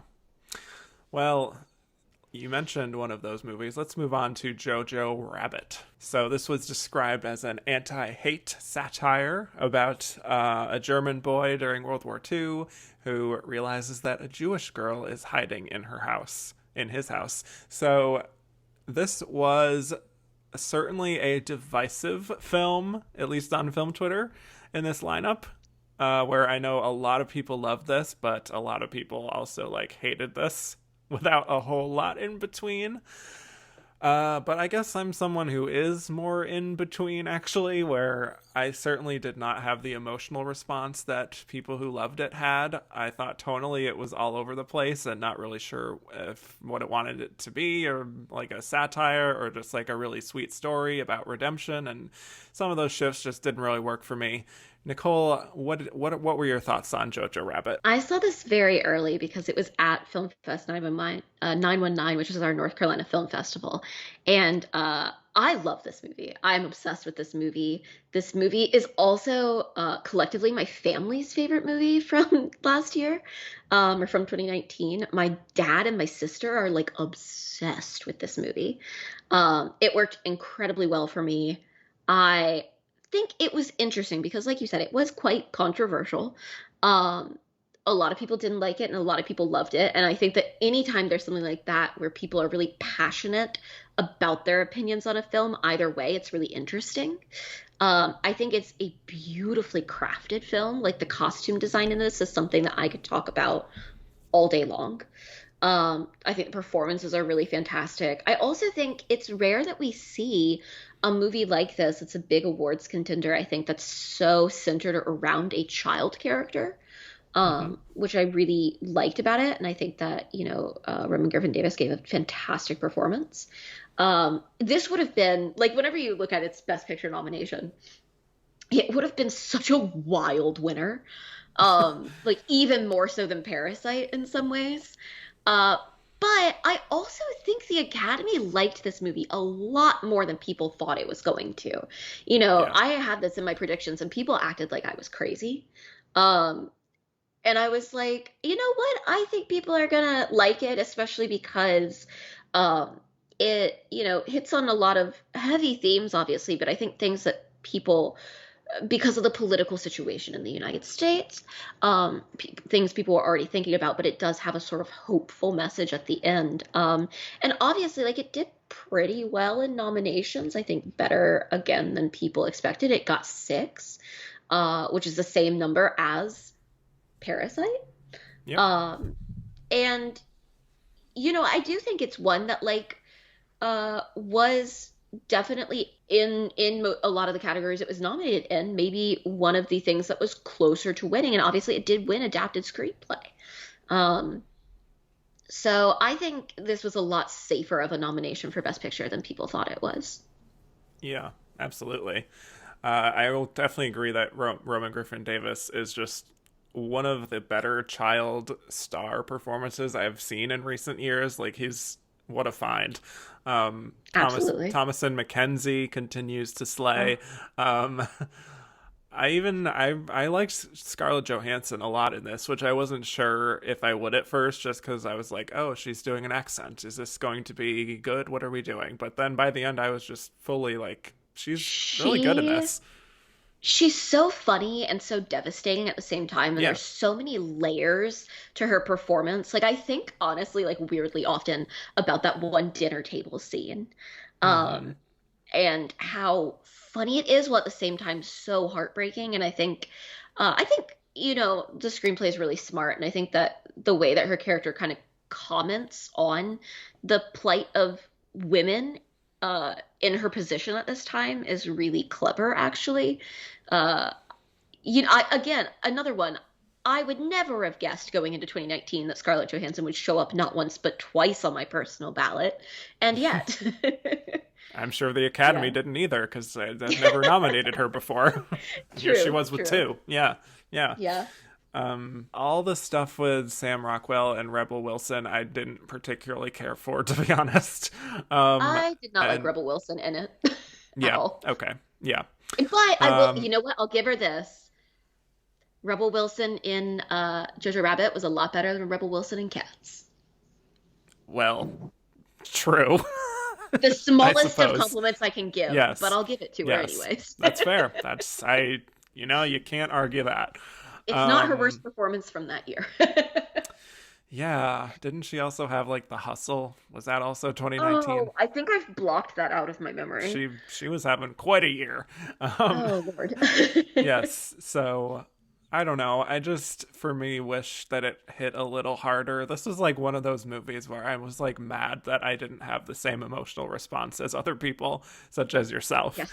Oddly enough, I do think that the more grounded drama of the film sort of works better than the broad comedy moments. But yeah, I understand why people loved it. Just wasn't really on my wavelength, unfortunately. So I guess it's like a reversal of what we just talked about with The Irishman. Yep. Yep. Absolutely. So there you go. This is from Ronaldo Trancoso Jr. Do you think Jojo Rabbit would have been nominated for Best Picture without the Toronto win push? It seems to me that led people to keep predicting it, even with a mixed reception. It's an interesting point. I sometimes with these like festival awards, though, I'm a little bit hesitant to put too much stock into them because I'm like, how much does the Academy really pay attention? Hmm. Yeah, it can get awards bloggers talking, and that can help. Right, I mean, like, right. I didn't know what the hell Green Book was before it won Toronto, and suddenly everyone's like, oh, Green Book could be a nominee. I'm like, what the hell That's is true. Green Book? So, Right. so that's anything like that does help. I don't think it hurts by any means. Right. It feels like maybe if it did help, it was in a more indirect way of like, did that lead to, it getting nominated at SAG? Did that lead to Mm, it getting the Critics' Choice nominations? Like that sort of yeah. effect. Yeah. And I think Fox Searchlight would have. I mean, they're such a good awards friendly studio that I think they would have probably gotten it probably as far as it would have even Yeah, without that. I will say it was my first year in a critics group, and I got the screenplay, I got the actual screener on DVD, I got a CD with the score. Like they really Wow. were campaigning this movie. Yeah. Well, there you go. There you go. Yeah. They Yeah. made sure people saw it. Yep. So that really does help sometimes, the behind the scenes stuff. So let's move on to Joker. Dun dun dun. Okay. So it's the story of the Joker. People know this. But also through the lens of like a gritty 70s Scorsese drama. So kind of like Jojo Rabbit, Joker was a villain of film Twitter, but definitely even more so. People had very, very passionate reactions to this, and I think especially after winning the Golden Lion at Venice, people were just ready to have their takes. I thought conceptually the idea of doing something different with like a comic book entity and turning it into like a gritty psychological drama was interesting on paper. I'll give it that. Especially when a lot of superhero movies and comic book movies tend to kind of have a samey feel to them. But execution wise, I just found this to be completely empty in so many ways. I mean, the craft work on display is great in terms of just like aping the style of 70s movies from people like Martin Scorsese and Sidney Lumet, but I just found it really lacking in story and almost just redundant in the first 2/3 or so, and just trying very, very hard to be about something, but not really putting in the work to earn it. So, Nicole, I'm just guessing based on your sour reaction when I just said the word Joker that you are not a fan. It's my second least favorite movie of 2019, only sitting above Ooh. The Laundromat. Wow. Okay. My Letterboxd review of this, which is I think my most liked Letterboxd review, is a true story, which is that when in 2019, when I would match with men on dating apps, if they said that they liked movies in their profiles, I would ask them their favorite movie of 2019, and if they said Joker, I would unmatch. Wow. I That's think fair. that this That's fair. movie is not only a stylistically just a copy of greater films that were made before, but I also think it's actually somewhat morally irresponsible. Mm-hmm. I think that, like you said, I actually do think it's a good concept, and I think that had they gone about it the right way, it could have been really interesting. Mm-hmm. Um, but I think that the things that the movie ended up saying, which maybe it didn't mean to, and the things that people took from the movie were like pretty bad. Yeah. I I hate this movie. It's one of those movies that like if I was somewhere and it was on, I would leave. Um, Yeah. I would never have watched it in the first place if it weren't getting nominated for these awards because I have no interest in this movie in many ways. Mm-hmm. Um, but I think that like what the film did culturally was not great. Yeah. The way that it became a rallying point for a specific type of ideology Mm-hmm. was not good. I think in some ways it's a very messy film, um, especially from a story perspective. Yeah. I The fact that it did as well as it did in nominations makes me despair at the state of the Academy. Obviously, you said there were passionate reactions to this film, and I'm giving you one. Yeah. Yep. But yeah, I hate this movie. Um, Mm-hmm. Yes. yeah. Yeah. Well, I think what it's trying to be and what it's trying to do, number one, is just to be like impressive to people. Like it's kind of showing off, you know? Yeah. Like it's basically like peacocking, essentially. Hmm. But another part of it, I think it's trying to be about mental illness and how the system often is failing people who have mental illness. That's what it's trying to do.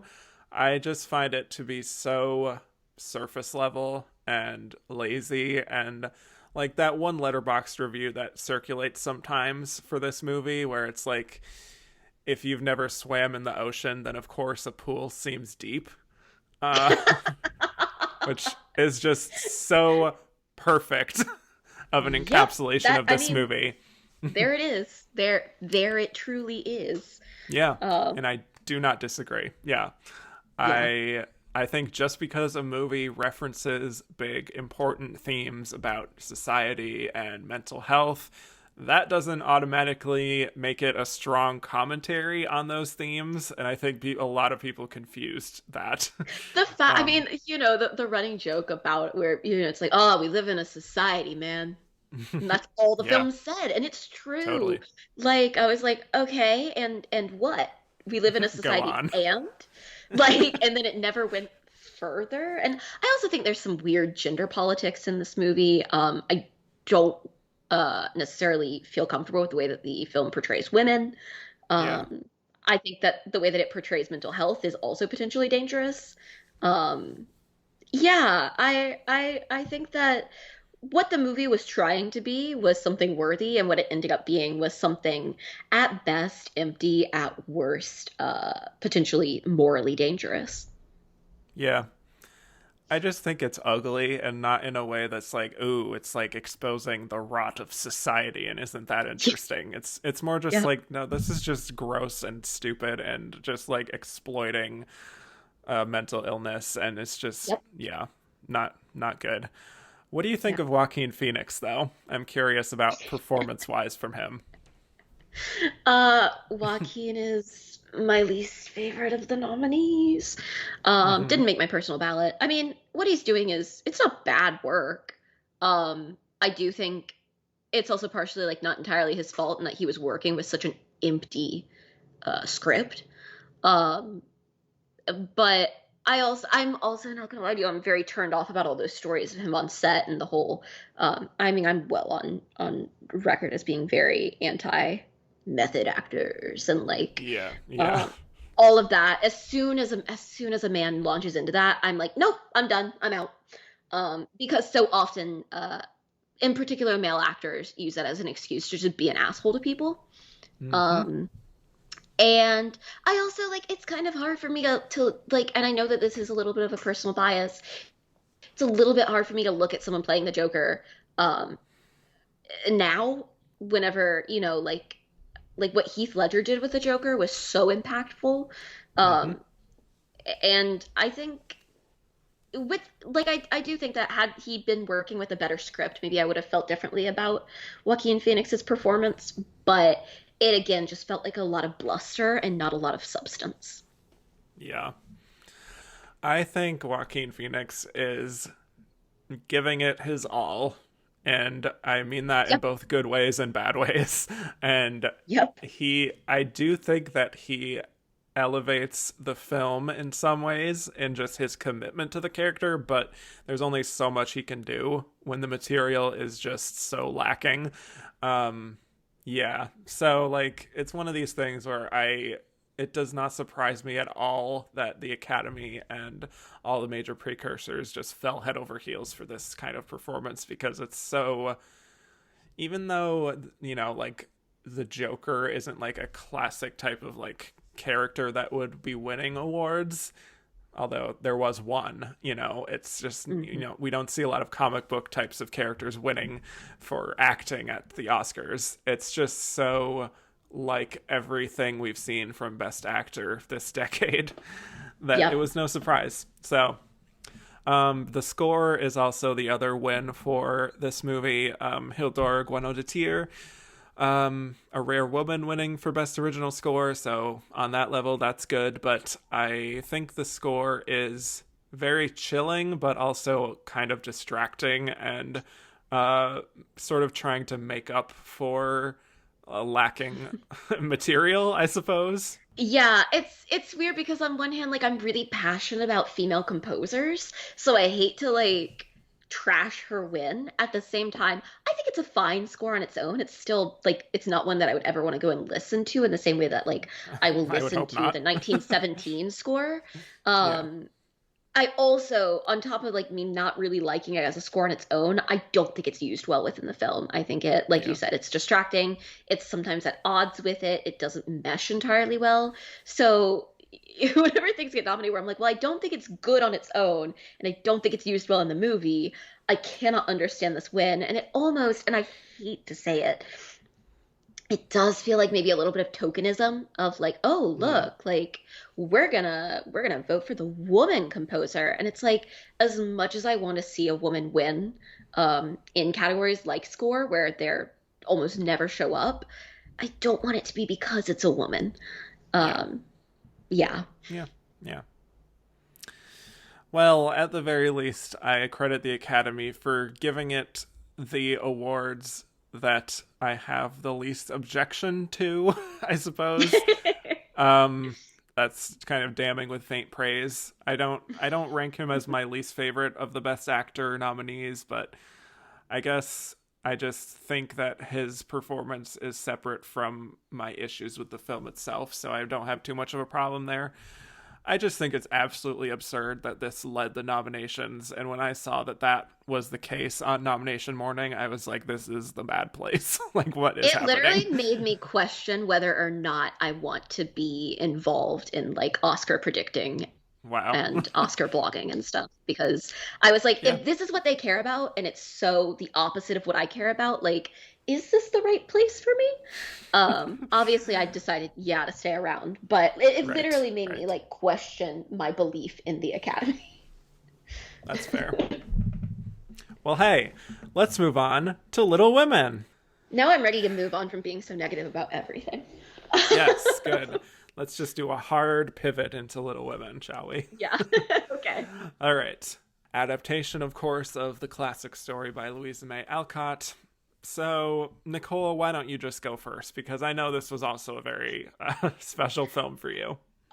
So Little Women 2019, directed by Greta Gerwig, is my favorite film of all time. Period. I mean, like, period. There it is. That's it. No, I grew up on the book Little Women. It's one of the first books I ever remember reading for myself. The character of Jo March and the character of Meg March are both like incredibly integral to who I am as a person. I am a writer because of Jo March. So then you throw it together with Greta Gerwig, who is one of my favorite directors. And I remember when they announced this, and they announced that Greta Gerwig was going to be the one, writing the screenplay before I think she was even attached to directing it. And I was like, you know what? That might be the only person that I trust with Little Women. And then they went and they cast this cast. And Saoirse Ronan is one of my favorite actresses of all time. I also am obsessed with Emma Watson. So to get to see her play a character that I also relate really strongly to was really special. James Norton, I actually, the theater that I worked at that I mentioned before, he was in a show while I was there. He is one of the nicest men of all time. And John Brooke, like, was my childhood crush. So basically, this movie is the perfect coming together of everything that I care about in the entire world. It's also a sister story, as I talked about with 1917. Sibling stories really get to me because I'm very close to my younger sister, who is 110% a total Amy. Uh, I think that this film is one of the best things achieved in film in the past, I mean, 10 years, 20 years, ever. I think as far as adaptation goes, it's one of the strongest adaptations of a book ever made, especially in that Greta Gerwig managed to fold in not only perfectly capturing the heart of the novel itself, which I did reread last year, and then watched it again. And I was like, oh my God, it's like it's come to life. But she also folded out a lot of Louisa May Alcott's life and a lot of, because Little Women is loosely based upon Louisa May Alcott and her three sisters. And the way that she was able to do that, I think, is so powerful. Obviously, Little Women is not a traditional Academy film in that it is entirely centered around women, Hmm. both made by and about women. And movies that are both made by and about women don't always do well with the Academy. No, they certainly do not. Yeah. And that's, I mean, like, I'm going to call a spade a spade. That's because of sexism. Yeah. And so it was honestly so important to me to see that it did get recognition, even if it didn't, really get much on the actual day of the Oscars. Um, but to see that at least they recognized it, I think was good, especially because I think there are so many people who love this movie. I mean, a lot of my Twitter following, I think, does. A lot of Yeah. people that I talk to, and a lot of my friends, who aren't movie critics, who aren't movie people, who aren't involved in film Twitter and whatever, this was their favorite movie of the year. Hmm. And I'm so happy that it did as well as it did. I don't think it was a really in contention for actually winning Best Picture.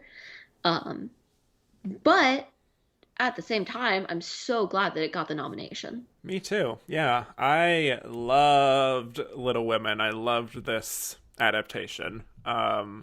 And I had a really strange experience watching this for the first time. And I don't know if I've talked about this before publicly, but I remember in the first third or so of the film, watching it in a theater, I just kept getting chills. Yep.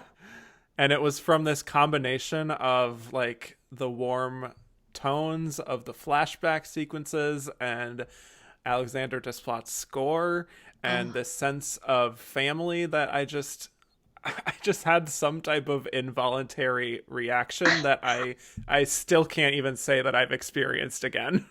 the first time I saw it, about 5 minutes in, I started crying. And there's nothing to cry at 5 minutes in. Right, But I think right. it was just this feeling of like, it is such a warm movie. And also this feeling that like within the first 5 minutes, I was like, I was right. Greta Gerwig gets it. Like she knows what this is about. Yeah. She understands the heart of Little Women in a way that I think is so rare to see someone adapting something understand its material, Yeah. and especially a classic novel like this. And I mean, even now, I have watched this movie so many times. I watched it 4 times in theaters, I think 4 or 5. My sister and I would just be like, "Oh, hey, there's something going on. Let's go see Little Women," and then she would make fun of me while I cried through it. Wow. But I Yeah. like I do cry through this entire film, and part of that is just that it feels like such an achievement, that it is such a warm, perfect family movie. Like it's about like all of the best things in being a person. Um, Yeah. I'm like getting very emotional talking about it. This is Yeah. Yeah. this is Yes. the kind of movie that makes me love movies. I think you could really tell that Greta Gerwig had a relationship to this text and also that it meant so much to her, you know? Yeah. And I had never read Little Women because it just wasn't something that I was interested in, probably because of stupid gender norms or whatever. But um, I decided to read it that summer before the movie came out in the winter. So I was fully ready for it, but I was not ready for Greta Gerwig to really rearrange the story into something that is deeply powerful about memory and nostalgia and how the past informs the present. I love the use of the color palette in the timelines, showing how much colder the world looks when you become older, how when you're looking back on your fondest memories, they kind of have that warm glow to them, bit of like a rose colored glasses. Mhm. And I just thought it was such a creative way to tell this story that has been also done dozens and dozens of times. I don't know if the world was like calling for a new version of Little Women, but now that I've seen this, I understand why it exists, which is something I can't say for very many remakes. I also So, think that Little Women as a book was incredibly revolutionary, um, in the way that it talked about female ambition, in the way that it talked about marriage, in letting a teenage girl be its protagonist. At the time that that came out, that was actually very bold. And I think that this is the only adaptation that has ever matched the boldness of the novel in both the filmmaking and what it's saying. I think the movie has so much to say about female ambition and about relationships and about friendship and family and so many things. And it does it in a way that, like, yes, it's a very warm film, but at the same time, it is really bold and it's making a lot of very intense statements. And I think that it's so in line with Louisa May Alcott's vision, and what she was doing, that I do think that, um, when people are like, "Oh, did we need another version of Little Women?" I'm like, "Well, yeah, because it's the only one that's ever sort of replicated the experience of the novel." exactly. Yeah. And I just love Saoirse Ronan here. Personally, I really felt that this was a culmination of all the work she had done up to that point in her career, and I didn't see many people talking about that in that way, but it really felt to me like this was like the perfect time to reward her, and it just didn't happen, and that was kind of Yep. disappointing to me. The part that is memed a lot where she's talking about women, obviously that's a big scene for her, but just the moment that is not part of that meme that's after that, where she talks about how she's so lonely, Oh just God. is so impactful. And Florence Pugh is also really good, really giving the character of Amy March some more dimension. And yeah, I'm glad that she was the first Amy March to receive a nomination. Also, like, congratulations to Amy March, Girls Everywhere. You Yes, finally got your exactly. representation. And I will say, like, from the time I was a very young child, I hated Amy March. I'm such a Yeah. Joe that, like, I hated that character. I never understood that character. And Hmm. Florence Pugh made me understand that character for the first time. Yeah. And my sister, who's like stand Amy March since she was like 4 years old, um, was like, yeah, this is what we've always seen in her. And I was like, Right. oh, Like okay, I yeah, feel that's fair. I seen. get it. Yeah, Right. exactly. And Right. I think that's part of maybe what makes the movie so powerful is that so many people have a character that they feel seen by in it. Um, Yeah. I yeah. mean, even Laura Dern, I think, is incredible here. I think she is doing such some of the best work of her career just in what she's doing with her face in this movie. Absolutely. Just like from Absolutely. when she's returning home and she's like wiping away a tear, she Oh, just says so much about that character, and that's something that Greta Gerwig I think does so well, is to really create empathy in all of these characters. Even if they're not the main character, it just feels like everyone is on their own personal journey and not just these like two-dimensional characters that are defined by the protagonist, you know. So that's what I love about her movies. yeah, cut me off now because I could talk about this all day. So, Okay. We do have to get moving here. We're crossing the right, 2 hour exactly. mark. Yep. This is a question from Amanda BW. Which Little Women adaptation is the best? It's this one. It's this one. I love the 94 movie. It was one of my favorite movies growing up. I think it is a really good film. And I've seen the earlier two films as well, which I both think are pretty shoddy as far as adaptation goes. But I think that on a level of both adapting a novel and like the film on its own merits, this one is a easy winner. Yep. And this is a provocative question from Joey Oh, all right. Gentili. Oh, Little Women. Little Women. Why does it exist? And why is Greta Gerwig a better actress than director? well, Thoughts, Nicole? I mean, I already talked about why it exists. It is the only adaptation Yes, of that's Little true. Women to ever capture the novel. It also exists for people like me who feel seen by it in a way that I've never felt seen by a film. Like, I can genuinely say, I think that if people don't like this movie, they probably would not like me. Mm, Because it there you feels go. like this movie took a piece of my soul, and made a movie around it. Yeah. I actually think Greta Gerwig is equally talented as an actress and a director. I think that she is one of the only people that I feel I've ever seen perfectly convey what it means to be a teenage girl. Yeah. I have a bit of a hot take. I think she's a better director than actress. So I'm just gonna. I see, and I can agree with that. I think I really like her as an actress, but Yeah, I think she's a good actress and she's a visionary, great director, at least from what we've seen thus far.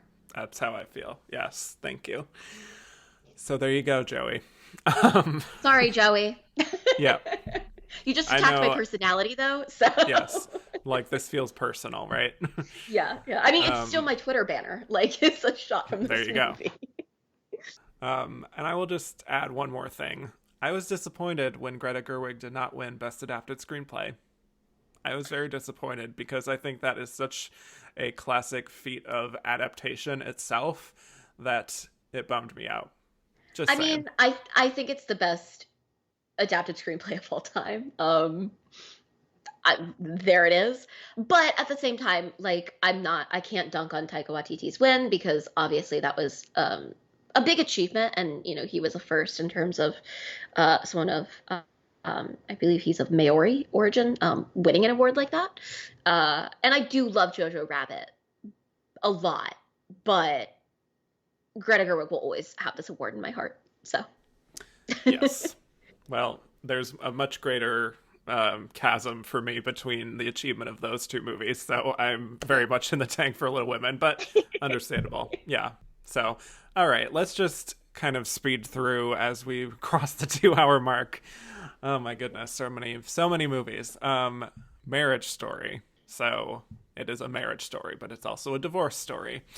Uh, Remember how you were kind of talking about like movies that were made for you? Yep. Yep. This was made for me. Just saying. I said in my initial Letterboxd review after seeing this that this is a Kevin Jacobson movie through and through. um, Absolutely. yeah, I loved this one when I first saw it. It's a really, it's my kind of movie where it just really zeroes in on a relationship. It's kind of talky. It has a lot of stars that I love. And it's just not the type of film you see anymore to be released on like a major platform with this caliber of stars. And I think Noah Baumbach is very gifted at telling stories about adults who are not entirely likable on the surface. These very neurotic, artistic types who are very in their head and self-absorbed. So, your mileage may vary on that. I feel like I understand these characters through and through, as frustrating and as messy as they can be. And I just found this to be a really perceptive look at marriage between, creative people who are just like hypercritical and self-absorbed about being able to express that creativity they have and have like a fulfilling life, and that the other part of it is just how ugly the divorce process can be. So, outside of Parasite, this is my favorite ensemble of the year with, Adam Driver and Scarlett Johansson certainly delivering some of the best work that they've ever done. I know the big fight scene turned into a meme and people took it out of But context and it's made fun so of it, which I good. get, but I remember watching it for the first time in a theater and I was just like, my hair was blown back. I was just like, Yep. oh my God.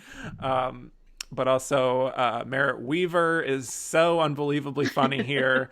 The part where she's so nervous about delivering the papers and she's just like, I'm just hot, I feel is seen. I feel seen. extremely relatable. Yes. But also, Julie Haggerty, Ray Liotta, Alan Alda, all fantastic. Even Martha Kelly in her one scene is so funny. And Yes. then Laura Dern is our Oscar winner for Best Supporting Actress. I don't know your take Laura on her Dern. performance as much, but I remember it being quite divisive and still kind of is. Marriage Story is my number two film of 2019. Okay. Uh, I jokingly refer to Greta and Noah as my parents, and Right. say that I thank them very much for making me movies in 2019.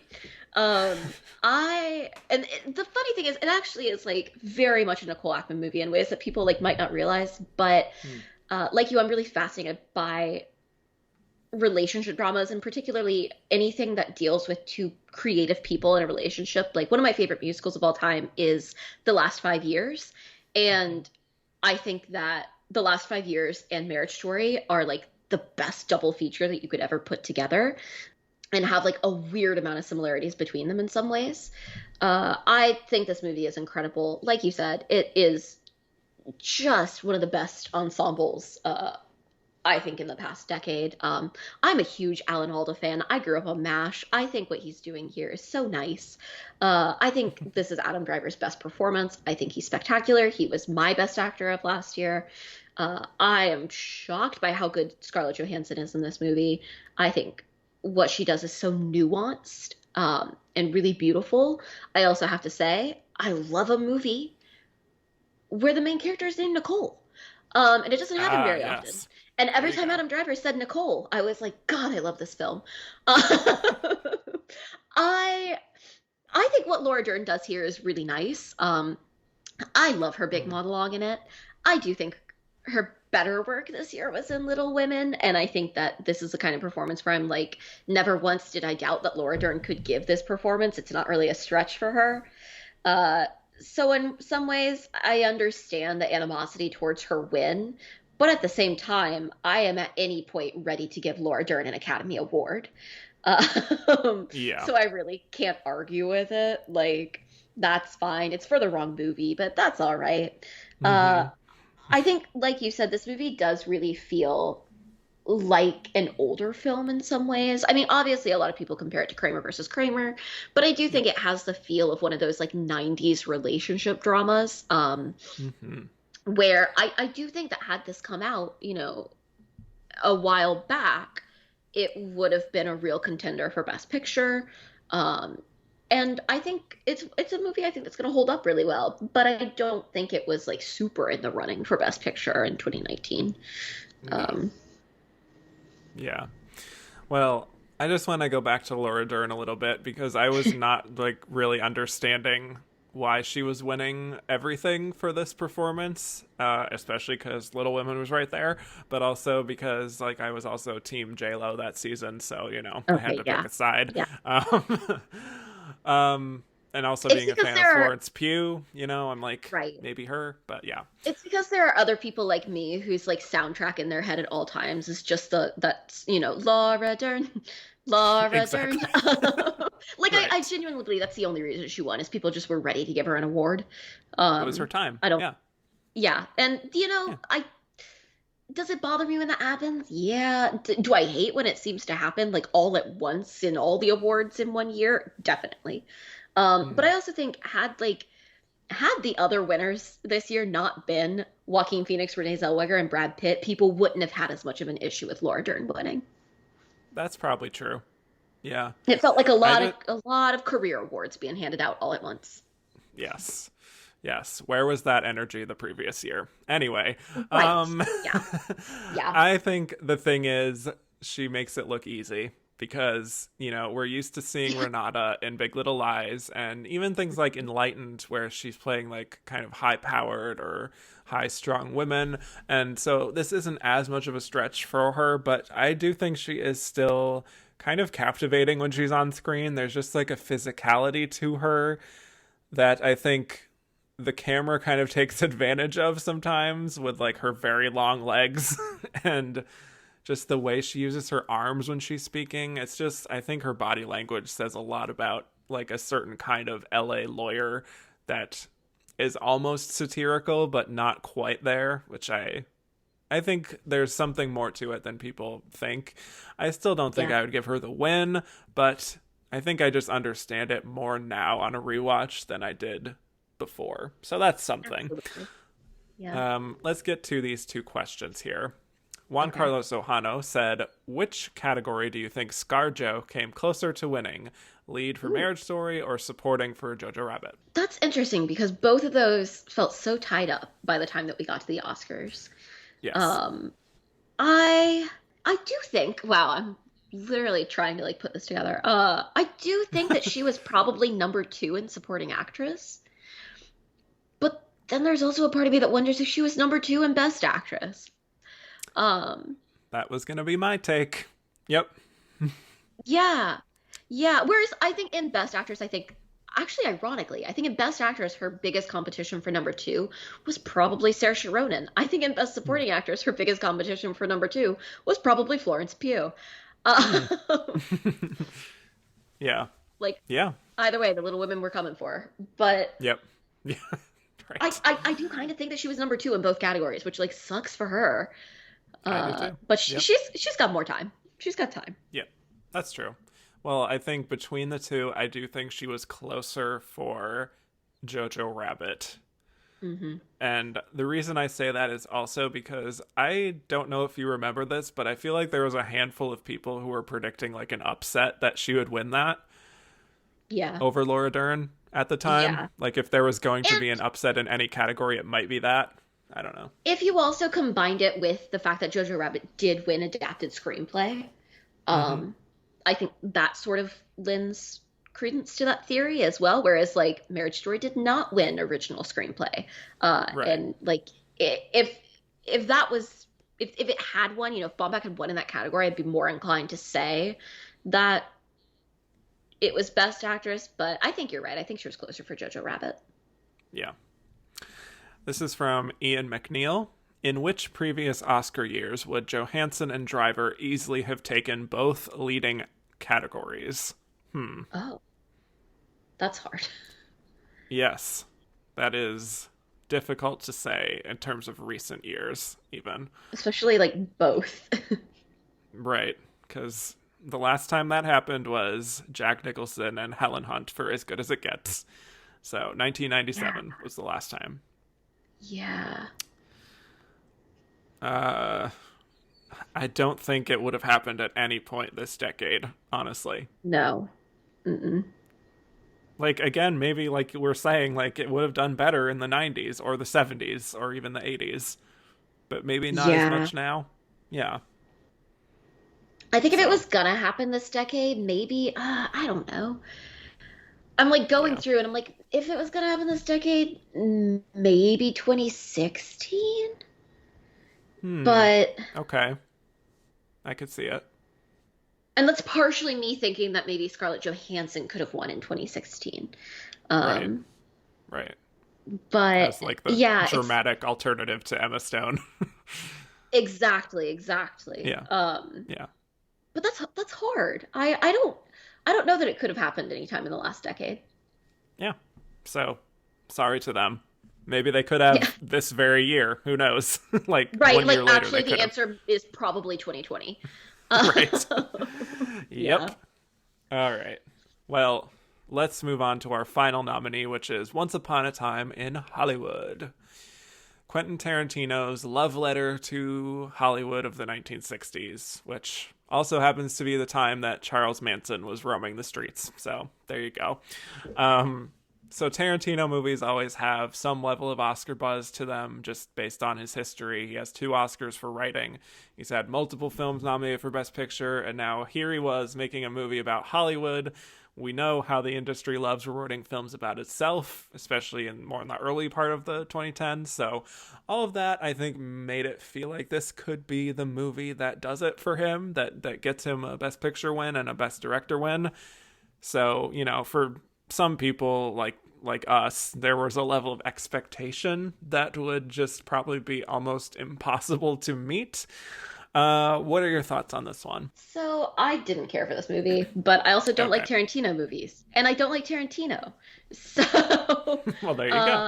I know that, like, yeah, like there it is. I also think that for an East Coaster, uh, like I think there's just stuff that I was missing in this movie. Like I wouldn't recognize a lot of the places that are shown back in the day. Like that didn't really mean anything to me. I also honestly like had to go and read about the whole Manson Sharon Tate thing because I like knew of it, but I didn't know any details. So I was honestly kind of confused the first time I watched it. Um, I think it's a fine movie. I don't think like I don't really think it deserved to win anything. I think Brad Pitt was getting an Oscar for being Brad Pitt.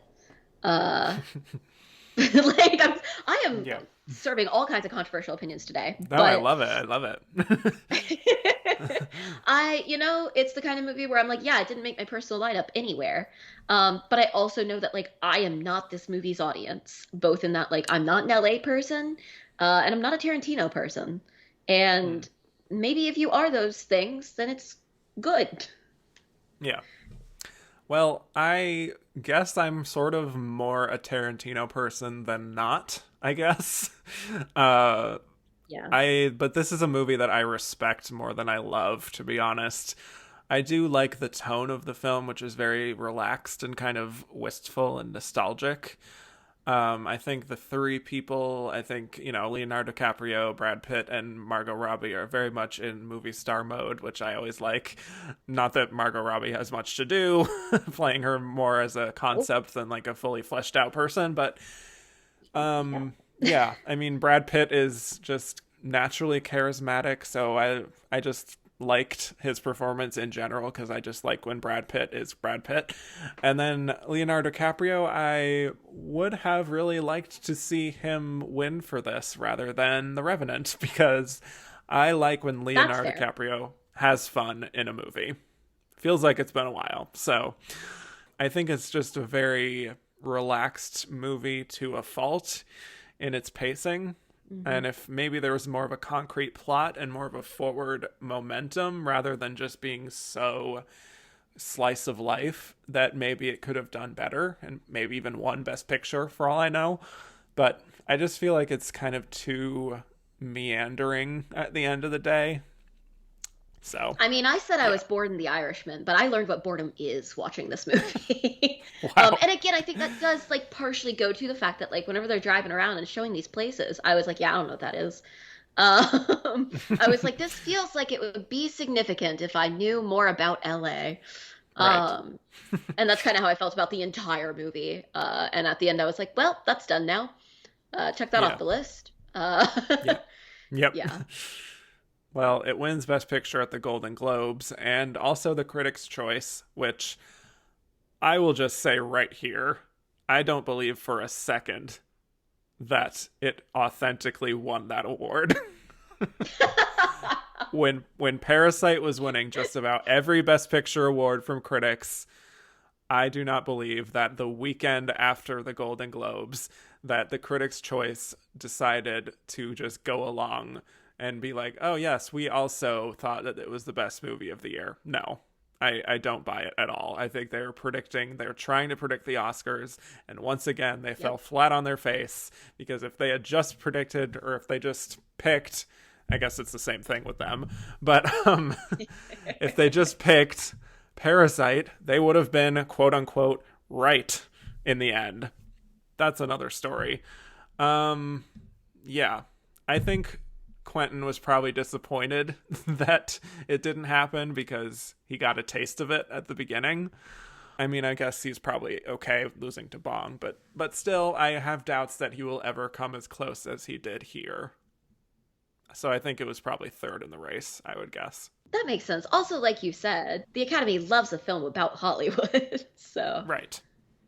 And I'm sure a lot of those LA-based voters were like, oh, wow, I remember that, and that, especially the boomers, So, yep. all right.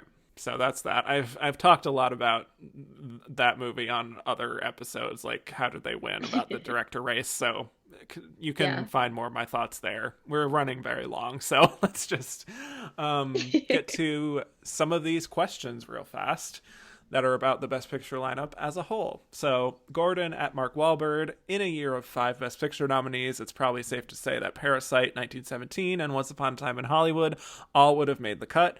Which other two do you think would have filled out the other slots? I don't know if this is too easy, but probably just The Irishman and Joker. Right. It's one of those things where I'm like, as much as I hate it, I think it would have been The Irishman and Joker. Yep. I guess I I'm guess like, if you had to pick another one, I would say Jojo Rabbit. I was thinking Jojo Rabbit, and I was like, is that too bold Yeah. to say? Like, I think if you were gonna spoil one of them, it probably would have been honestly uh Jojo Rabbit instead of Joker. Right. Right. Because even though it's kind of wild and out there, it's still a little bit more of a traditional Best Picture nominee. It's not a comic book movie, at least. Right. It's about Nazis. But right. So I think it would have been between those three for those two spots. I agree. I think the other three were probably out of it, sadly. Yeah, so K Flea 208 says, what do you think the final standings were for Best Picture? Well, there you go. Speaking of that, obviously Parasite was number 1, but how do you think 2 through 9 shook out? Oh boy. Okay. I don't know. I sort of two, think we this think is... it's 1917. Yes. We can say that. Once Upon a Time in Hollywood is probably number 3, right? I don't know. Yep. Yeah. Yeah. I would guess Irishman number 4, especially like I said Yeah. when we were talking about it. I think like on a preferential ballot, something like Irishman that like even if you don't like it, you don't like hate it. You don't have a controversial issue with it. Probably does well. Right. And then between Joker and Jojo Rabbit for 5 and 6. Mm-hmm. Yeah. Then Probably Marriage Story 7th, I would guess. I'm not positive. 7 and 8 are Marriage Story and Little Women, I would say maybe. Yeah. Like Yep. they belong to the Bombat Gerwig household. Right, exactly. And Yeah. then bringing up the rear is old Ford v Ferrari. So Yeah. That there you feels go. right to me. That feels right. That feels almost too obvious to me. Like there's such clear Right, and then like there's the part of me tiers that's to like, it. maybe Ford versus Ferrari was better than we like was higher than we thought. Like maybe that's actually number seven, and Right, Marriage right. Story and Little Women are eight and nine. But I don't know. Yeah. All right. Well, Ryan McQuaid said, with 2019 being such a strong year, do you think if any of the 2019 nominees for Best Picture were released in 2020, they would easily be this year's frontrunner for Best Picture? Yes. Yes, I do. I do yes, very hard much. stop. Yes. So, I mean, let's count the ways. So, I mean, obviously Parasite just would have dominated, but I think 1917 probably would have swept. Once Upon a Yep. Time in Hollywood, possibly even probably could have done it. I think Probably Jojo even The Rabbit would have Irishman. even done well this year. I could see that. I could see it. Um, Yeah. Especially like sort of as politics have unfolded this year. Right. Yeah. So I could honestly, it's like even something like Ford versus Ferrari, just because I don't think it would have like swept, but because like we don't have a lot of like big, heavy technical movies this year, would have been in a better position. right. Yeah. Yeah. So probably quite a few of them. Marcel said, this is somewhat a very nostalgia burdened lineup, I feel. Which in any of these pairings do you like better? 1917 or All Quiet on the Western Front? Marriage Story or Kramer versus Kramer? Joker or Taxi Driver? The Irishman or simply watching paint dry? Clearly Okay, more in your so camp on that one. Yeah. yeah, I can't choose between 1917 and All Quiet on the Western Front. That's like asking me to choose between my two, two children of mine, the two Yeah. non-existent children that I don't have. Uh, but I think they're both masterpieces, honestly. Yeah. I mean, I feel like I default to all the older ones. Like, Yeah. not to be like an older person, but like, I prefer All Quiet on the Western Front, to be honest. I sort of prefer Kramer versus Kramer as a more affecting film. I love both those movies, but I know I Taxi prefer Driver Marriage easily. Story. I prefer Marriage Story, but I think that's also partially just the cast appeals to me so much more. That's Um, true. I don't understand how you could not prefer Taxi Driver. It's like, would you like the real thing or the bad imitation? Right. Uh, Yeah, and then exactly. I might. What color paint are we talking about? Watch and dry. Um, Hmm. Like a fuchsia. like yeah, hmm. yeah. I might. No, it Just sounds like mean to say I might like that better, but yeah. yeah. The only one of these I would choose for the new batch would be The Irishman. So there you go. um, Rob Montoya said, if the Academy nominated Pitt in lead, would he have won over Phoenix? Definitely not, first of all. No, no. And who would you have bumped, and who would you have replaced Pitt in supporting actor with? Uh, hmm. I I, don't I see. think, I don't know that I wouldn't have nominated Pitt like well, there you go. in Best Actor or in Supporting Actor. I Hmm. guess if I was going to bump someone, Jonathan Pryce, Hmm. even though I do really like that performance, but if I had to bump someone there, um, I'm going to do a loophole and say I would nominate Brad Pitt for Ad Astra in lead. oh, I mean that's a good one though. Like Yeah. that's valid. I'm Yeah. trying So to Pitt is still nominated in lead, but not for that particular performance. I'm trying to figure out who I would replace him with in Supporting Actor. Um, I'd say Song Kang Ho, Yeah, personally. I feel like that's the obvious answer. Yeah. Yeah. I honestly, actually, you know what? No, other than him, like, because I feel like that's the obvious choice. I would replace him with Dean Charles Chapman in Oh, 1917, wow. which is one of my Okay. favorite performances of 2019, Yeah. especially from such a young actor. Fair enough. Yep. All right. Well, this next question, Best Picture cast. Which one of these Best Picture nominees do you think will age the worst? Joker. Yeah, I mean, maybe not to like a certain segment of the population it won't, but like it already has. It's aged like milk. So, I mean, Yep. I think in 50 years, people will look at Joker and look at its number of Oscar nominations and be like, what happened? what happened. Yes. which is what I'm asking today. But, Yeah. All right. Well, our friend Cody Derricks, said, with all 4 acting categories completely locked up by Oscar night, who was the distant runner-up in each? Oh boy. Hi, Cody. Okay. All right. I think it was Adam Driver in Best Actor. Yeah. As the Agreed. runner-up. As we've addressed, I think it was probably Scarlett Johansson in both actors categories. If not Scarlett Johansson in Best Actress, then Saoirse Ronan. Yeah. Um, and I think it was Joe Pesci for supporting actor. Yep. No arguments here. Um, he said Cynthia Erivo. I really love Cynthia Erivo's performance, but I just don't think. I honestly, it comes down to I don't know that a lot of the Academy saw Harriet. That is very true. Yeah. Compared to even Bombshell for Charlize Theron. Exactly. Just saying. Exactly. And especially compared to Marriage Story or Little Women. Right. So, sorry, Cody. Yep.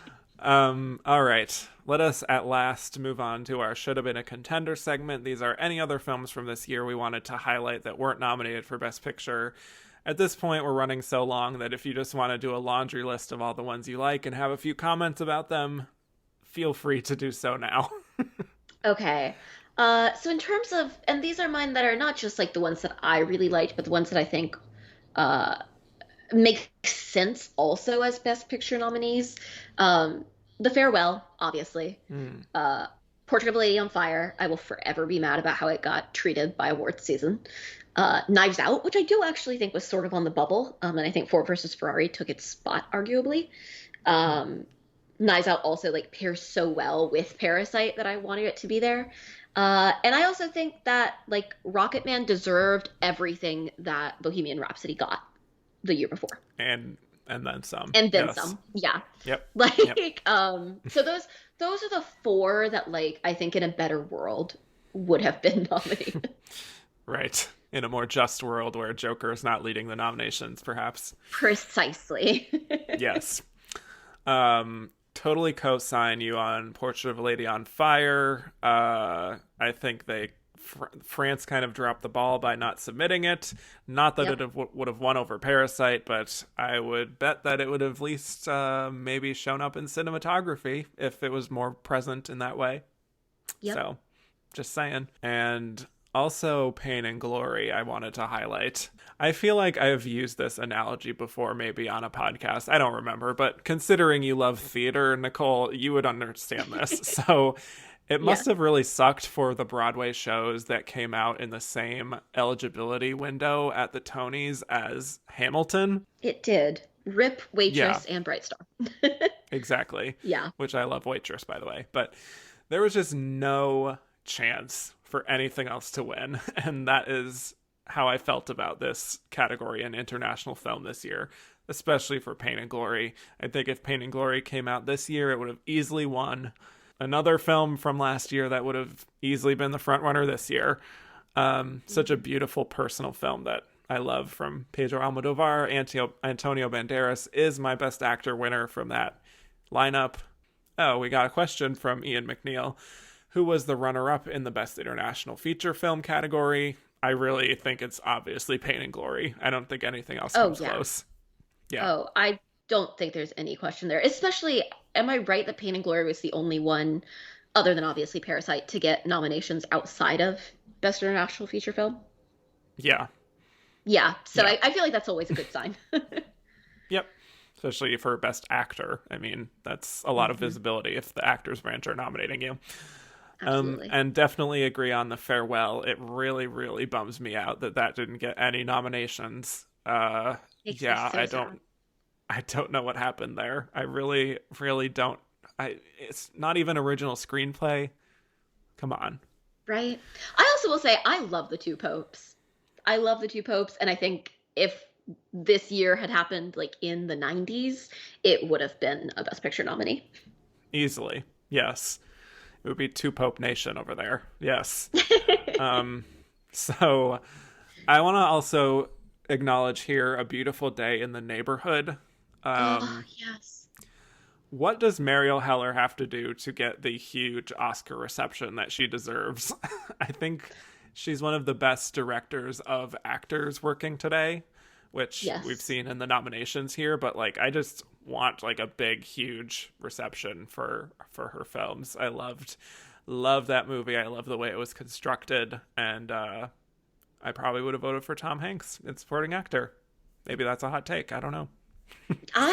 I mean, looking at that lineup, he's definitely got my vote. I Yeah. think it's Yeah. really beautiful work, and I think that's a really beautiful film, and I really wish that it had done better. Yes. Yes. We did get a question about another movie, Uncut Gems, which I was a big fan of. I don't know if you saw it or liked it, but I did not see it because I knew, and then I had several people confirm to me that I would not like it. yeah, probably And not. so once it didn't get nominated, it was one of those movies that you have an award season where you're like, all right, like if it gets nominated, then I'll watch it. Right. Cut to me watching Once Upon a Time in Hollywood. Right. And then whenever it didn't, I was like, all right, I can take that off my list. Yeah. Well, we got this question from Ronaldo Sosa. How robbed was Adam Sandler and Uncut Gems as a whole? I mean, I think it's kind of like easily his best work. So, Mm. hard to deny that. I would have nominated him. I'm not like as strongly passionate about it as like a lot of film Twitter people are, but yeah, I mean it's great work from him that I wish we would get more of in his career. But I also want to talk about Hustlers. I will never get over the fact that Jennifer Lopez was snubbed for that. Ugh, And makes me so mad. yes, the word snub is used a lot with people like us who talk about awards, and it doesn't always apply really, but here I think it does. To me, this felt personal. It felt like, no, we are not going to make Jennifer Lopez an Oscar nominee. And it reminds me of like what they did with Cameron Diaz back in the day, where she got close a few times. It just, I don't know, it makes It me feel icky. it feels like sexism, Yep, in terms of yep, the type of movie that was, the type of story that they were telling, the performance. Like it just feels like straight up sexism.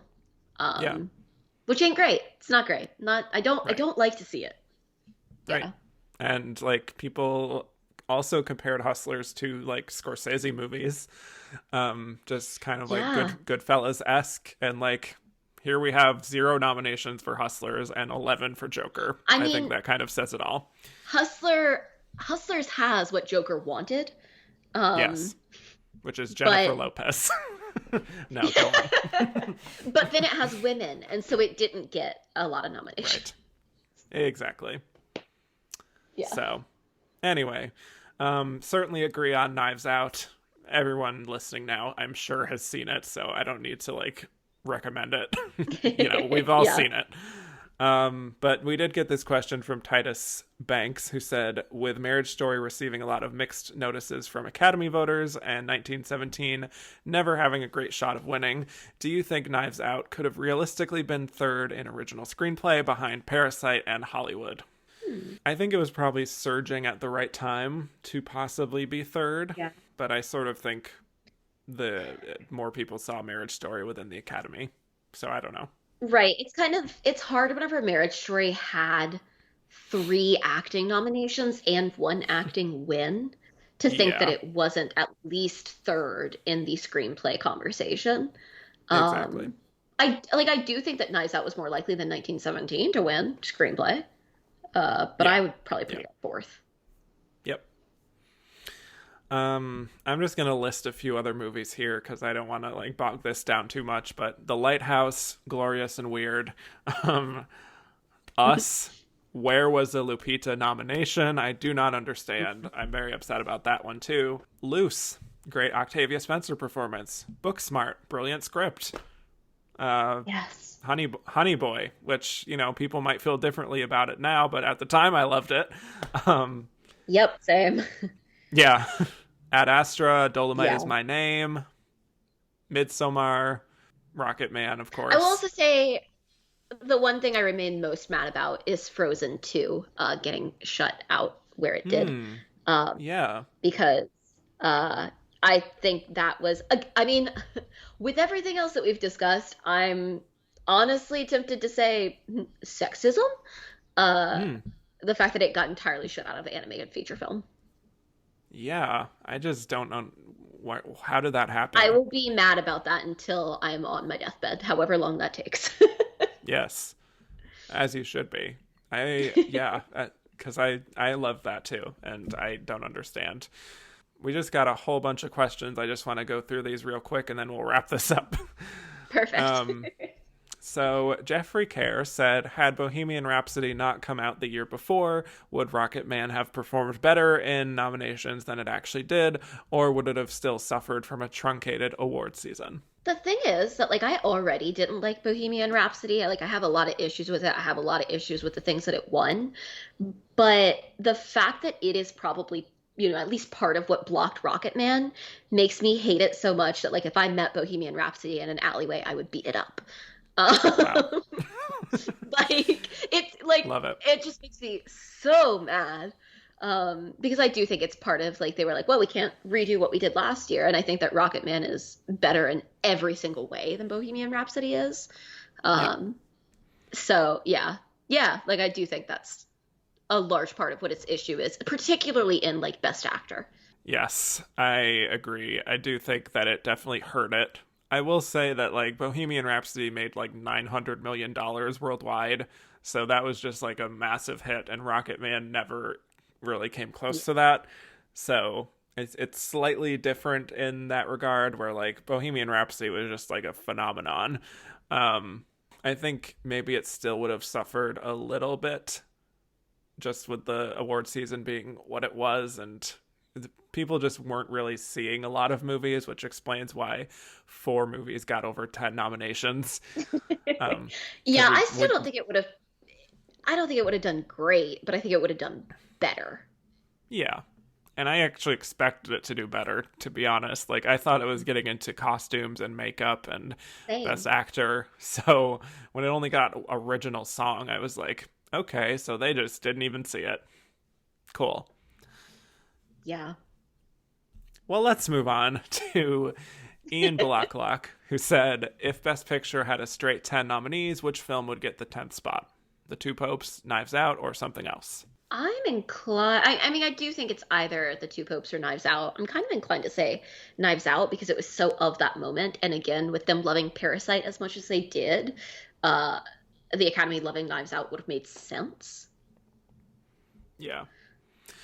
I mean, yeah, I think probably The Two Popes is certainly more Academy friendly, Mm. and it gets 2 acting nominations plus screenplay. But I don't know. I mean, they both get Golden Globe nominations for picture. Hmm. I think Knives Out just felt like it was on more lists of like top tens than The Two Popes. So, Yeah, it was yeah, very of the moment. It also like wasn't a Netflix film. right. Um, So that helps. Yeah. Yep. yeah. Fritz and the Oscars says, do you think a movie like Judy would have been a Best Picture nominee in the 30s or 40s when there were 10 nominees? First of all, I don't know how they would have done Okay, that because Judy Garland was in her prime at the time, but yes, go ahead. right. I'm like, I feel like this is two different questions in a way. Like, do I think it would be nominated in a year of 10? Heck no. Do I think that the same film, if made in the 30s or 40s, would have been nominated? Probably still no. But Yeah, a little bit of a better shot.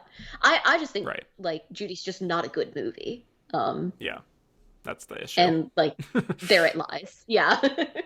Yep. Well, this is from Daniel Brilliant. Don't you wish the acting races this year had more drama? It feels like outside of Brad Pitt and to an extent Joaquin Phoenix, there was more enthusiasm for the actors themselves winning than the films they were in, which is exactly what you said earlier, Nicole. I'm like, So, yeah, there's my like yes, resounding yes. yes. He also Yeah. said, please discuss the lack of diversity. That's very much a big thing that I wanted to talk about here, which is that they really dropped the ball for the most part outside of, getting Parasite its Best Picture win and Best Director. I mean, still none of the actors were nominated. Zhao Shuzhen was not nominated. Lupita Nyong'o was not nominated. Jennifer Lopez was not nominated. Dolomite Is My Name was not nominated for anything. Yeah, it was I an mean, issue. I actually, like, in my own personal lineup, I even have Taika in my Best Supporting Actor category. And, Sure. even with the love for him, that didn't even happen, Right. from a Best Picture nominee. Yeah, I think I mean, obviously it's an incredibly white year at the Oscars. I'm glad Cynthia Erivo at least got in. But there were a lot of people who should have been here, and I think a lot of things about 2019 at the Oscars are proof that, like, we've made progress, but not enough as far as Oscars and representation goes. Exactly. Not to just throw Cynthia Erivo under the bus, but look at the type of character she's playing and look at the Yeah. types of characters that were snubbed. You know, Yep. I think that says it all. Oh, yeah. And you know what? I will say I'm very hopeful that this year will be different, Hmm. and that there will It be should more be. diverse nominees. But I Seems like it's also shaping up think to that if be, but who knows? Yeah. right, and I will say I think that if this year, if we do not have a diverse group of nominees, then they really are going to have something to answer for, Oh, um, yeah. because, like, it would be way too blatant. Hmm. Yeah, yeah. Yep. We shall see. Few more questions here. Greg Adams said, which acting winner do you think won by the widest margin and which won by the smallest margin? Phew, hard to say when all of these races just completely were no suspense. um, Yeah. hmm. No. It's so hard. For some reason, I think the widest margin was Renee Zellweger. Right. There wasn't really, because I also feel like in all of the other categories, like for the actor categories, we pretty much know. I think we agree that, like, Adam Driver was the runner up and Joe Pesci was the Yeah, runner up. right. Whereas, like, for Best Actress, we're like, well, maybe it was Scarlett Johansson, but here's a theory. I think the Hmm, widest margin was Best Actress, and I think the thinnest margin was Best Supporting Actress. And I right, think Scarlett Johansson being maybe the closest in supporting actress is the reason that Renee Zellweger had no competition, because people were voting for ScarJo in supporting actress, and thus there right. really was no one to give Renee Zellweger a run for her money. Bingo. There you Yeah, have it. that's my theory. I agree. I completely agree. So, Oscar H says, what do you believe the nominations would look like if the season was longer? I am very sure Parasite would have been even more dominant than it was, and that it was really close to getting acting nominations. Yeah, I think we probably would have Yep. seen a few different changes here if it was longer. Uh, but I don't know how much different, if I'm being honest. I I don't know how much difference 2 weeks makes. I wonder. I think there's two other films other than Knives Out. I think Knives Out maybe could have benefited from a longer season. Right. Um, I think the other two films that really stood to benefit were, I think that had they had a little bit longer, maybe, I'm not saying I think she would have won, but I think maybe they could have built a more of a campaign for Saoirse Ronan, um, Hmm. that would have made her maybe the runner up there. I also wonder, honestly, and this is, like, maybe me being crazy, but if 1917 had had more time, if Hmm. they could have gotten in George Mackay for Yeah. Best I Actor remember. over Yeah. Jonathan Pryce, or, like, as much as I hate to say it, Antonio Banderas. I feel like Yeah. maybe they could have worked him in. That's a very good point because that was a movie that definitely was late. Even to the Hmm. point that, like, when I was doing my initial Oscar predictions, I was like, I don't know as if this is going to be like too late of a movie to really register at the end of the day because it's such a short season. But then it very clearly did. Yeah. But yeah, I agree. And it would have been deserving work. Like, I actually do think that George Mackay's probably more deserving than Jonathan Pryce for a nomination there. So, sucks for him. But Hmm. Yeah. I feel like that, and then getting one of the Parasite actors in one of the supporting categories probably would have been the two changes. And Andrew Carden says, how many nominations did Cats deserve? So I actually, So I saw this question come in, and my immediate thought was none. And then I remembered I actually do firmly believe that Cats deserved one nomination, Okay. and that is for Best Original Song. Those beautiful ghosts. Yes. Those Beautiful Ghosts by my girl Taylor Swift, Mm-hmm. um, which I think probably should have replaced, and it like wouldn't have because it's Diane Warren, but like who even saw Breakthrough? What is Breakthrough? Like, do we know? It is We a don't. movie that does not exist. Yeah. Right, it's a fake movie, but Diane Warren Yeah. still got her song in, and I think that Beautiful Yep. Ghost, should be sitting there instead. Yes. I would also take out the Toy Story 4 song I would take it out so fast, but I also know that I harbor because, resentment yeah. towards Toy Story 4, because of the treatment of Frozen 2. So like I was trying not to jump on that one, but yeah, I think Cats deserved a Best Original Song nomination. It was one of the only no, it was the only good thing about that movie. Yep. Uh, That yeah. is the one I was going to say as well. It did get a Grammy nomination, so, I you also know, just love the idea of like Andrew Lloyd Webber and Taylor Swift being nominated together because that is such that would be a iconic. weird grouping of two people, but also two of my favorite musicians of all time. So like it would have been, a nice thing for me, but also I would have loved to have like could they have sat together at the Oscars? Like it Oh would have my just been God. thrilling. Would have been I would have loved thrilling. that. Yeah. Wow. Just cut to their reactions all night. Right? Like I just want to Yes. see Taylor Swift dancing alongside of him just sitting there looking like the crypt keeper because he's so old. Yes. Um, Yes. that's Like a what I wanted from the sourpuss. Oscars, Yes. and they wouldn't Yes. give it to me. So Yep. I don't think it was even on the short list, if I recall. Like no, something because I was happened. really upset. Yeah. Yeah. Yeah. Final question from Luca Guadagnino Stan account. Had Cats turned out to be good, do you think Jennifer Hudson would have been a shoe-in for supporting? No. Um, Wow. and that sounded so quick, but my Mm. whole thing on this is that Cats, uh, the thing about Cats is that no one character has enough time to really be more than an extended cameo.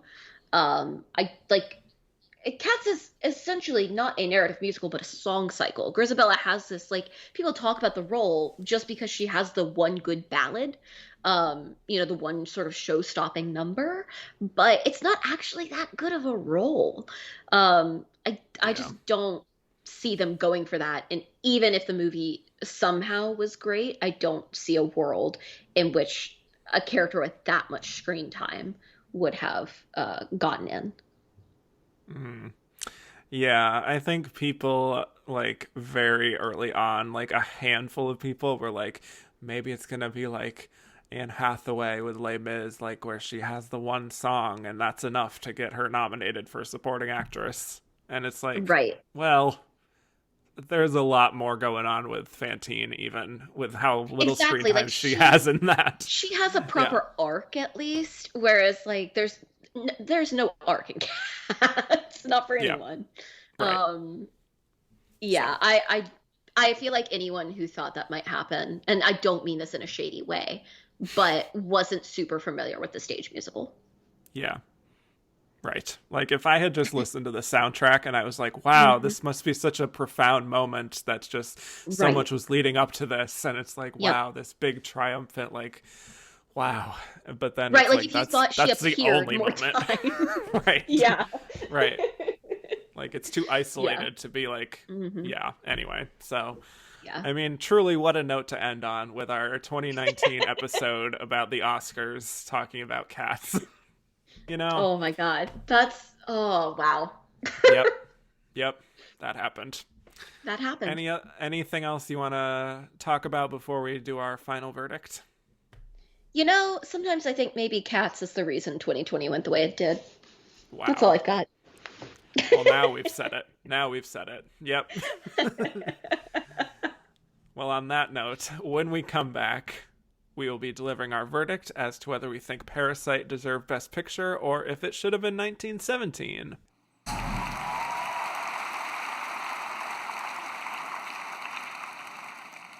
And the Oscar goes to Parasite.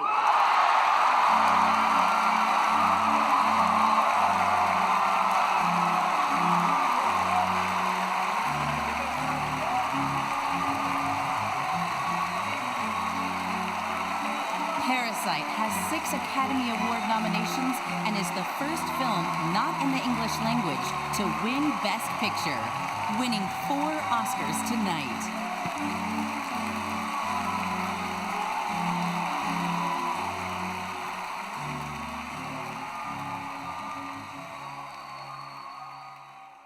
And we're back. So now we'll be delivering our verdict as to whether we think Parasite deserved Best Picture or if it should have been 1917. Nicole Ackman, what is your verdict? So personally, I much prefer 1917. I respect Parasite a lot, but I actually didn't love it. But I actually do think Parasite deserved the win. I think it's hard to argue against it winning. It was such a historic moment, and it's a film that I think was so appealing to so many people that while it's not my personal preference, I actually would say it deserved the win. Well, that's a very interesting answer. And I will say that Parasite is my favorite and also deserved to win. So, yeah, I think it's just kind of a masterpiece that will be looked back on in 50 years and we'll be like, wow, the Academy actually got it right that year. That doesn't happen very much. I agree. And I also love that it did open the door and set a precedent for potentially more, foreign language films to win Best Picture in the future. Yeah.